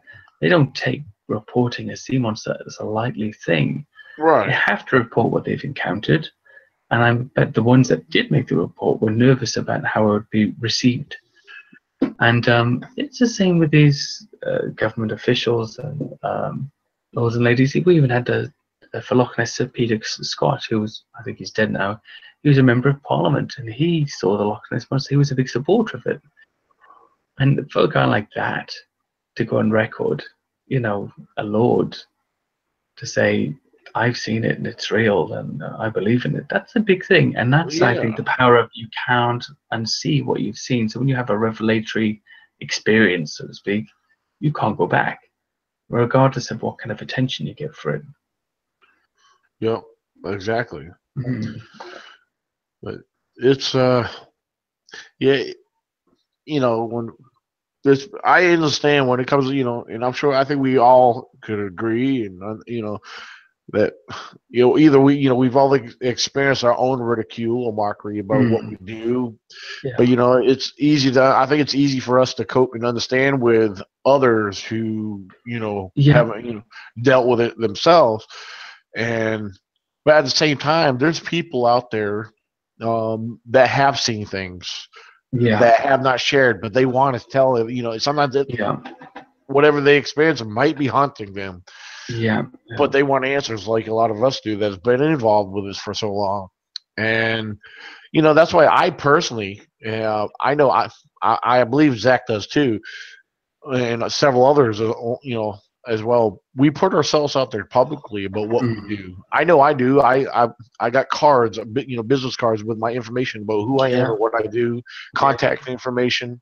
There's been times I put flyers out there. I mean, I've been putting some flyers out in random places publicly, especially for our upcoming event. So but throughout the year, well, mainly within the last few years, I've been putting out, these cards, the last 3 to 5 years, and you'll be surprised. It's actually pulled people out of the woodwork. Well, people gotta know they've got somewhere to go to. Absolutely. Yeah, somewhere safe. Yeah, I've been out in public before in a restaurant, and one guy. Well, I had my Bigfoot T-shirt on, but he's like, "Hey, yeah, I know you. I follow you on Facebook." Yeah, I was like, "Oh, cool."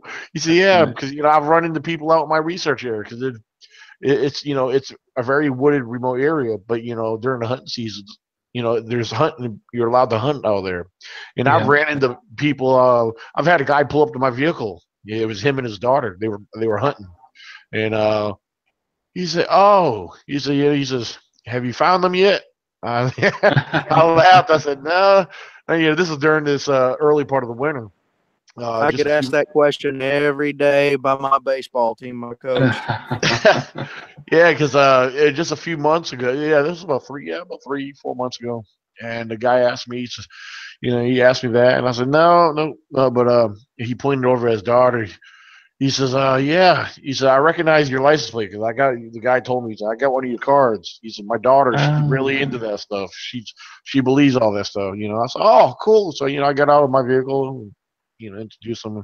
But that's what I like. I like, even regardless if I've seen it or not, it's putting the word out there. Yeah. I think it's nice that people are getting a bit more okay with it now. So in my job that I've been doing recently, the guy who hired me, he said, "Oh, I checked you out. You've got this book online. What's that about?" And in the introductory meeting, the whole boardroom told me to explain what it was about. I just take it with a pinch of salt. And everybody said, "Do you really believe in that stuff?" I said, "Yeah, there's a lot to it." I said, "But more than anything, I enjoy it. And if you tell them that I enjoy it, it makes it easy for them to grasp it, to conceive of it. Because then you're not asking people to believe it. You're asking them to accept that you're into it." Yeah. Right. Which is a different thing to ask of somebody. It's an easier ask. So to say, yeah, I'm really into this. I like these kind of things, boys' toys, that kind of stuff, Nessie, Bigfoot, the rest of it. Where it's a lot more involved in that. But I don't have to hit them with the whole thing. They can just come bit by bit if they want. I'm talking about negative attention.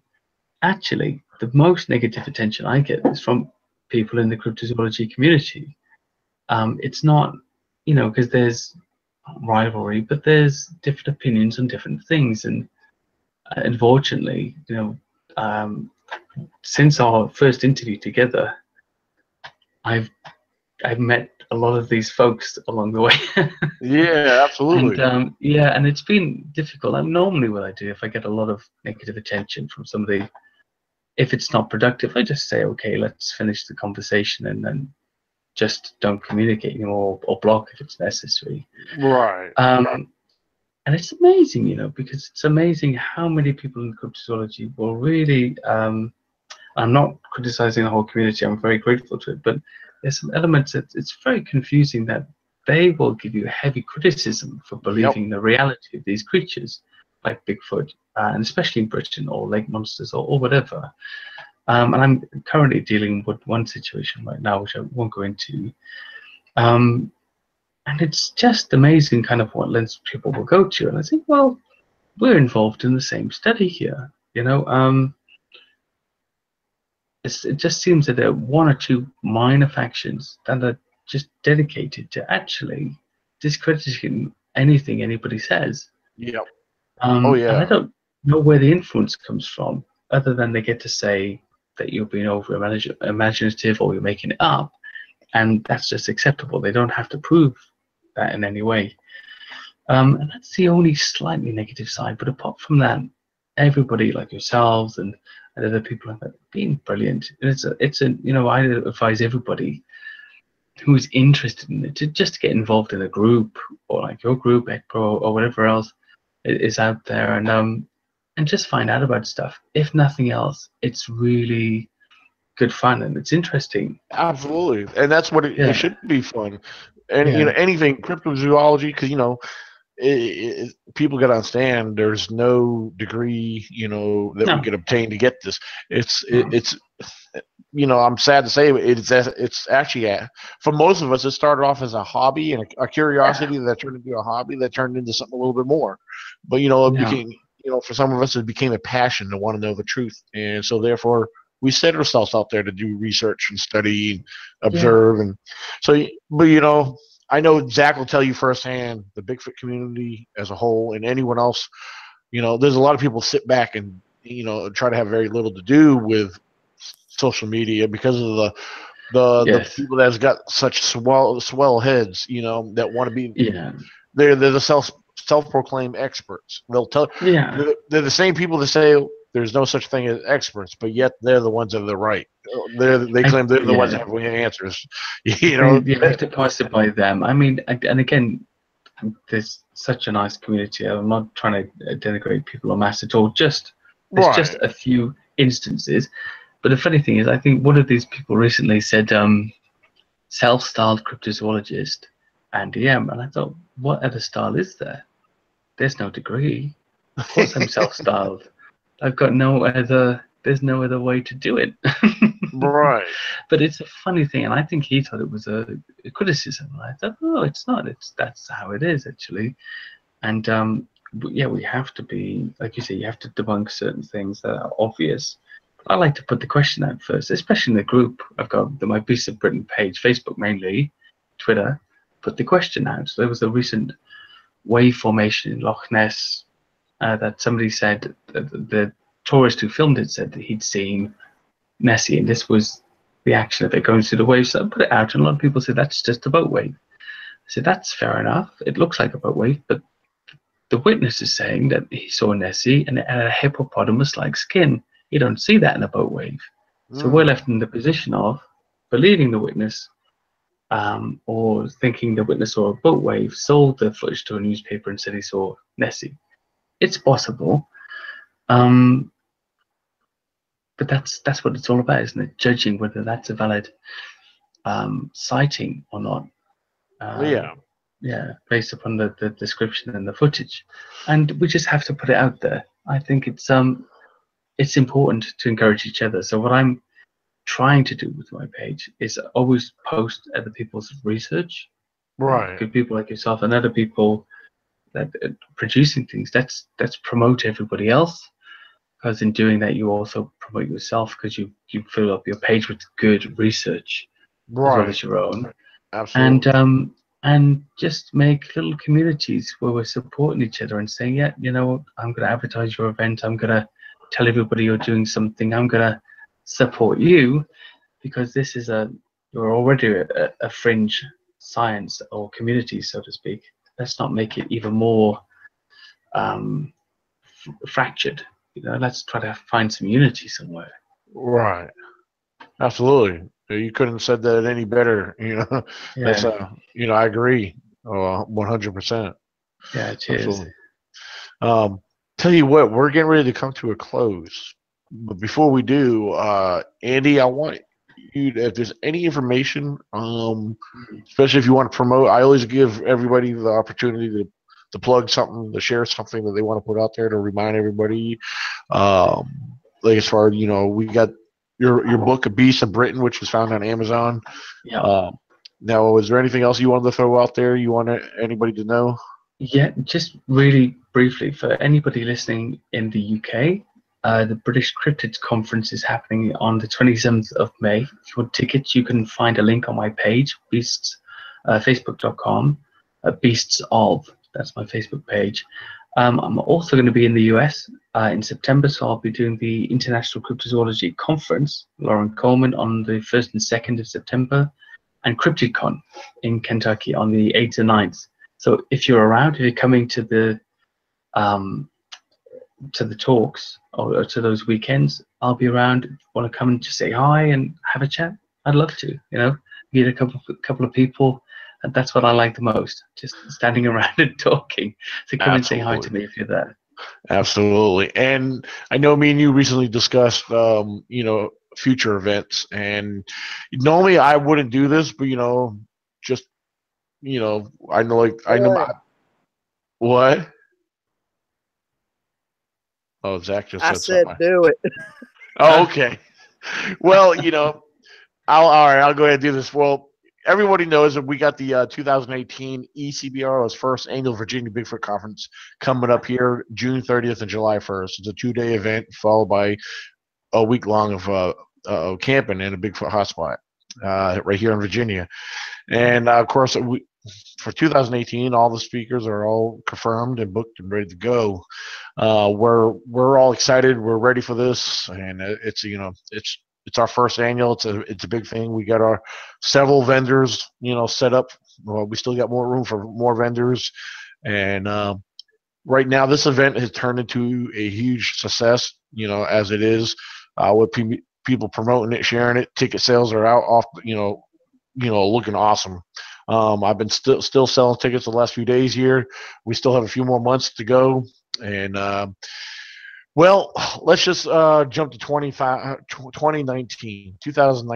I've actually been contacted in the past by other future candidates for speaker positions, which we're trying to get through. We're going to try to get through this event here first. Well, I've been in contact, and I pretty much, I guess you could say, I've already got one confirmed. And if it's safe to say, first of all, let me announce the one that I do have confirmed, which I wasn't going to announce it yet, but because we haven't even gotten through this year's event.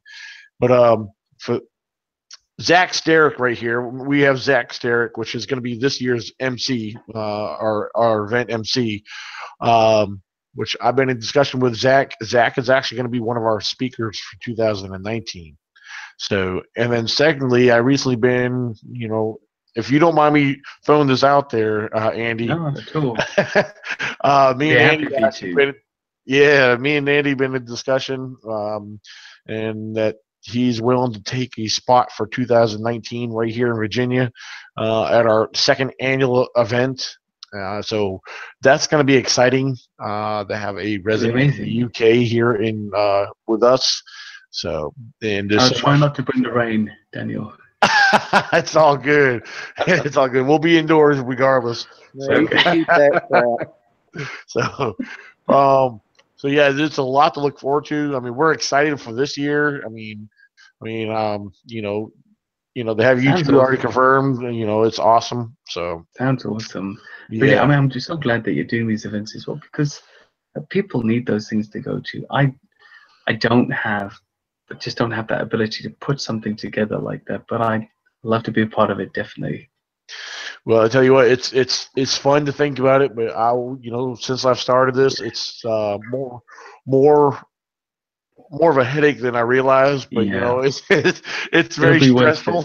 But I believe it will pay off in the long run. So this is my first event. I'm learning a lot from this already, and we'll conquer from this. We'll take it from it, learn from it, and improve even more later on. But like I said, it's something we're looking forward to. So, like I said, our speakers that we have lined up for this year, they're awesome. They're mind blowing. Several of them are pretty well known a lot in the Bigfoot community, such as Ronald J. Moorhead. Who's also known for the Sierra Sounds. Yeah. Let's see, we have Baltimore Galvan Jr., which he is Native American from out of Texas. So he's taking a flight up here. Zach and Baltimore, they'll actually be staying here in my house. So that'll be cool. They'll be camping out here. Yeah, you're going to regret that. Why you say that? Because I'm going to be raiding your fridge the whole time I'm there. That's why I keep my 45 locked and loaded right here next to me. You're going to be thinking there's a bear in there, especially whenever I start snoring. Oh, no, my snoring might keep you up. No, I'll have to set you on the back porch. So, let's see. We have. Well, I'm gonna tell you, we have a lot of people come from North Carolina. Two of our speakers have come from North Carolina, but we have a crowd that's following them. We have Dr. Kimberly McGeorge, and we have Darby Orcutt. Darby Orcutt, he doesn't like me to refer to him as a professor, but he is a teacher on the staff at the North Carolina State University. He'll be bringing the science into our, it's odd. Yeah, me and him have been on several discussions, and actually, me and him are getting together a second weekend in May to do some exploring field work. He wants to get out there and watch me. Because originally he reached out to me. Cause, I guess there's people that follow you and you don't know it till they contact you and say, "Look, I've been following you. I've been watching you. I like how you go about doing things. I want to see you do it in person." So I said, "Okay, cool." So, so he's been trying to arrange that with me for the longest time. I was like, "Well, because I've been busy working, and, so I'm trying to make some time for him." Exactly. Like normal things we all have to do as well. We all have to have day jobs. Yeah, exactly. Families and do the rest of that stuff as well. Regularly, normally during the daytime, you can find me on the tube and on the train, zipping around London, with the millions, with my headphones on, quietly listening to some sort of cryptozoology interview or conference that someone's done, pretending that I'm somewhere else. So yeah, it's just, that's just a wonderful life. I think it all sounds great. I'm super happy to do it, and I'm really I feel privileged. Thank you for inviting me. Absolutely, and if you're able to bring the family with you, because this is what I know it's easier said than done. I know that's not always possible, but as far as our event, we do try to ensure that and let everybody know our events are family oriented, and we always try to accommodate to younger, the younger audience that, there's always stuff for the younger audience, to participate in, so, because it'll be a great experience for the whole family as well. So definitely. My kids love it. What's that, Zach? You get here next year. Do you drink? I don't drink. So I gave up drinking 9 years ago, and I'm from an Irish background from Wales, so I live in England now. And the whole joke is that I didn't move to England. I was deported for not drinking. I'm 3/4 Irish. I was going to see who could drink who under the table. No, in the old days, I would have faced that challenge for sure. But I don't drink. I haven't drunk for 9 years, not a drop. Well, I'll buy you a soda pop when you get here. Thank you. Drinks are on I drink me, coffee. If you've got some nice coffee there, I definitely would like to try that out. Hey, Daniel, we need to get some squat coffee. Yeah. Oh, yeah. Awesome. I love that. I've only tried one kind. There's only one kind I ever tried. I have to try the other kind. The one kind I had was a really dark roast, which normally I like a dark roast, but it was okay, but it was a little dark, too dark for me. Bit bitter, yeah. I drank that kind and put hair on my chest. There's some strong coffee, and I drink what's it called, a Creamy Gusta, the Italian one, or the Rossa. But when I'm in Israel, sometimes visiting my wife's family, her brother, my brother-in-law, often make me a Turkish coffee, which is just kind of like a shot, like an espresso style shot. But they keep the coffee grounds in there, so you have to stop just before you get to the end. And that thing will keep you going all day and all night. You don't have to return for any more coffee. Wow. It's that strong. If it doesn't give you a headache, that is. My buddy Mike might know what that's like, because his sister, his sister's married to a guy. He's from Israel, Israeli. Yeah. And they used to live in Long Island, New York. Now they're out in California. Yeah, that makes sense. We go there. We try to get there once a year to see family. Okay. It doesn't work out that way, but once a year, once every year and a half, if not, for a couple of weeks, and it's just great. The people are great. The food is out of this world. Even the road services have awesome food. Wow. And it's unheard of. But they're just, I like them. I'm biased, of course. I'm married one, but I do like them as a people a lot. That's awesome, though. Yeah, who knows? One day I might get to travel like that, you know, and visit these places. Yeah, I mean, it's a bit further along for you. I understand, you know, than where I am. I think it's about 5 hours door to door here. But yeah, you should definitely do it because it's a surprising place, and it's also welcoming. Awesome. How about you, Zach? Before we jump off here, you have anything you want to throw out there? Well, this one just got scheduled last week, July 27th in Crab Orchard, Illinois, 6 p.m. to 8 p.m.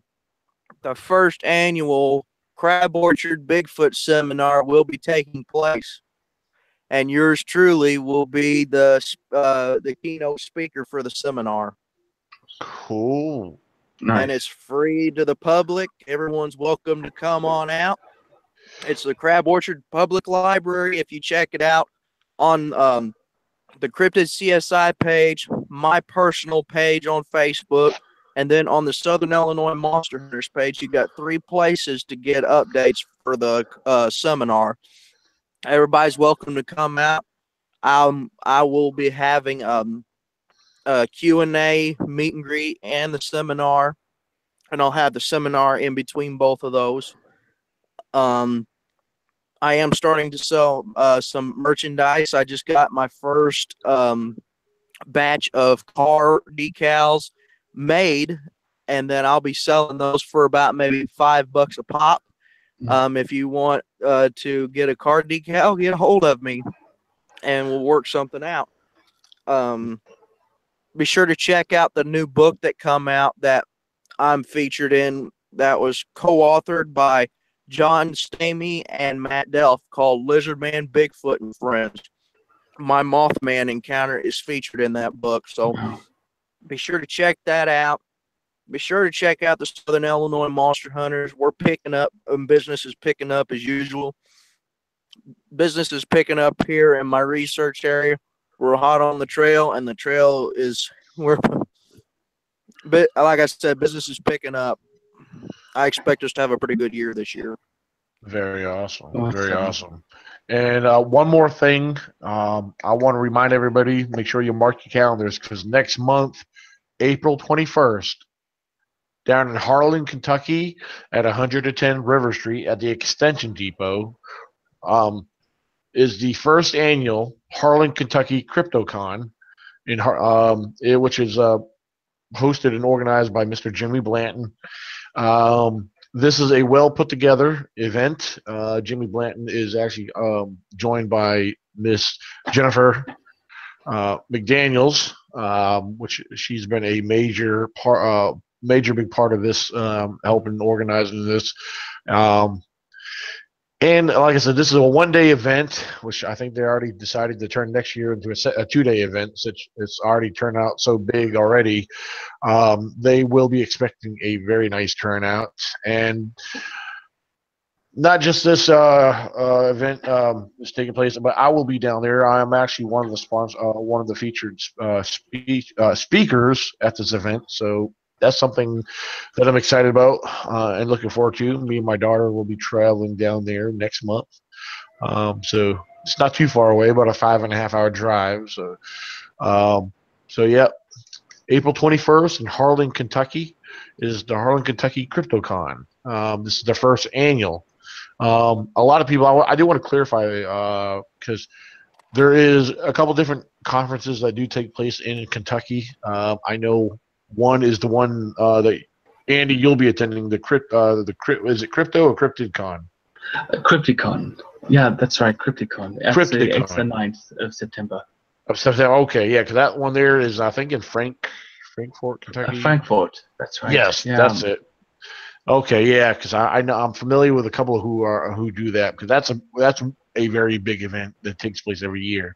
Yeah, there's such nice people as well, actually, and I think there's a few good faces there too. Linda Godfrey's there. Seth Breedlove, Bob Gilman, I think is there. Okay. So I'm gonna have to make sure I don't fan him, you know. Yeah. Just the distance and, you know, if I get a meet. Yeah, Seth Breedlove, him and his wife just had their first baby not long ago. Yeah, I think so. Yeah, I think so. So that's pretty cool. I think one of my sponsors will be there. Also, my speakers. I got one of my speakers will be there as well. I believe, if I'm not mistaken, the Ohio Night Stalkers. Mike Miller and Mike Feltner are the Ohio Night Stalkers. Yeah, I think they haven't announced everybody yet. They haven't announced me, although they booked me. I'm not on the list yet. Okay. It looks like a nice event. It looks like a nice hotel and a nice part of the country to be in. But that whole time that I'm over there, so I'm arriving in Portland, Maine for the International Cryptozoology Conference. Then I'm flying down to Lake Champlain. Oh, okay. Vermont, I think. Where I'll be spending most of the week with Katie Elizabeth, the champ lady, does the champ search. Okay. Nice. And then I'm flying down to Frankfort or Lexington first in Kentucky to do the conference in Frankfort. So it's going to be a nice little visit. Very awesome. Well, dadgum, you ain't gonna be that far from me then, son. Well, you have to. Where's this in Frankfort or in Vermont? Frankfort, Kentucky is where they have CryptidCon. You have to come along. Yeah, there you go, Zach. Now, Zach, how far is that from you? 4 hours. That's probably. Okay. That's just on the other side of Louisville. Listen, let me look Zach, that up. I've spent longer than 4 hours trying to get home in the tube some days with the delays. You can come. That is, my truck will make it. Well, if you do, I mean, you know, other things allowing, if you do happen to find yourself there, I'd be very happy to buy you a beer with my coffee and shake your hand. It'd be nice to meet you. I drink that beer, I might be drinking your coffee right afterwards. Yeah. Also, tomorrow, not only will tomorrow mark 13 years me being in cryptozoology, 13, 14 years, but it's also my birthday tomorrow. Oh, wow. Happy birthday. What age are you reaching? 23. And how old would you be tomorrow? 23. Oh, sorry. Yeah, he's just a baby. Yes, I know I'm a baby, Daniel, ain't I? That's his real voice, Andy. Now, I'm gonna, cause it's gonna be your 23rd birthday. I want to tell you something. So, and this is gonna sound patronizing, but that's not the way I mean it at all in any way. So when I was 21, I was concerned in every way whatsoever. I mean that I was what I thought it means to be a man completely. And now at like almost 42, all those years later, 21 years later almost, I realized it was a complete ruse. You know, just do what you want. Don't think about that stuff about what society says it's supposed to be, because it's just rubbish. Just be you. And you're probably already doing that already. Obviously you are, but for me, yes, you know, it sir. took a long time to realize that you don't have to be that template, you know, of whatever a man's supposed to be. So yeah, it's really nice. And those other 21 years came very quickly. I don't know if you feel the same, Daniel. But how old are you, Andy? I'm 42 next month. Daniel's 138. Nah, you're just a few years older than me. I just turned 38 on the 25th. So. Yeah. No, I said you're 138, old man. Oh, okay. Why? Because I showed more gray hair than most. No comment. I plead the fifth. Take the fifth every time. And if that doesn't work and you have to argue, take the second. So no, I mean, yeah, it's just one of those things. You know, I don't feel any older. Just I look it. Oh man. Well, I'll tell you what, I've had a lot of fun tonight. Me too. This has been great discussion and a lot of great information too. And I Yeah. really like your standpoint and view on a lot of things here that we discussed tonight. Man, I would love to do this again very soon. And a lot of times, Andy, we usually when we do a lot of open discussions. Okay. Sometimes we'll have a lot of times we'll have several of us on the panel Sure. here, and we all jump in, talk, and discuss things. And it's awesome when different people, bring different things, and it kind of all gets everybody thinking if it's something that we never thought about before. Because I always got a notepad right here. I'm always jotting stuff down, information, because it gives me something to look into or consider. And I'm all about taking notes and writing down information to either share it or pass it along or looking into it, whatever it may be. But so yeah, it's good stuff. I really enjoy. I love doing these. These shows, interviews, or whatever you want to call them. So. And it does reach out to a lot of people, and a lot of people appreciate what we get on here to discuss. Because sometimes what we do, a lot of these other shows don't always get into explaining, sharing. A lot of them are just sharing stories, which we do all that too.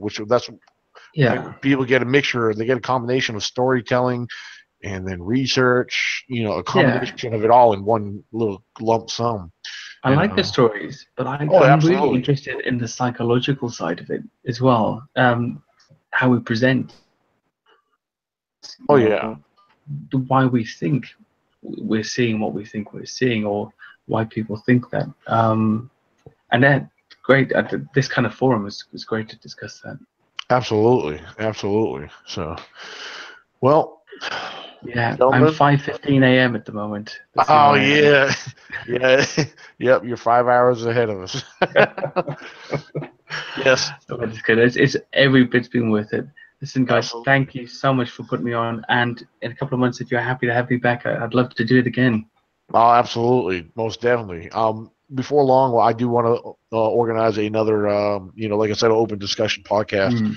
Where, like I said, we'll have quite a few of us. I know one in particular I think you really like is Paul Galvan Jr. Oh God, yes. Yeah, sometimes another one is she's been on with us once before. She's her and her partner. They're also one of our speakers. Jen Cruz, she's one from the She Squatchers Bigfoot team. I heard about that. Yeah. That rings a bell. Okay, you got She Squatchers. You got Jen Cruz and Jen Drover. They'll be attending this year's event as well. And they have a big radio show, the Journey Radio. Which is an awesome, well put together show. I was recently on there, and to tell you what, those girls, they're a lot of fun when it comes to they're doing their shows, and they're very informative. A lot, they with the way they come about things, depends on your viewpoint of things. They kind of bring a different. I don't know what the right way to put this, but they bring a different side to a different plate to the table, so it's awesome with what they do. The experiences I've heard that they had, to hear them talk about it, it's awesome. So amazing. But there's so much to learn from other people out there, just to hear what they experience and how they view things. That's where I am. That's my whole view on it. That's my whole entire philosophy on the whole thing. I can't possibly know everything, or even part of it. So let's find out what people know. Absolutely. And anybody that's listening that has not been on here before, if you want to get on here and speak your mind, share and discuss with us, contact me, contact Zach, let us know, and we'll arrange it. We'll get you guys on here. So a lot of people that interact with us on the live chat, we invite you guys to come on here, because a lot of people have a lot of great questions, and also have a lot of opinions and beliefs and views. So yeah, if you want to get it on here, don't be ashamed, don't be scared. You can hide your face like I do half the time. Well, you got to, otherwise you'll break your camera. Oh. Well, right now they call me Sasquatch, because of all this hair on his face of it. So I don't know. That's my dream beard. That's the goal. That's the goal one day. Like Duck Dynasty, if you're familiar with that show from the US here. Oh, I don't know if it airs out there or not. So, well, it's not. I mean, this is. Huh?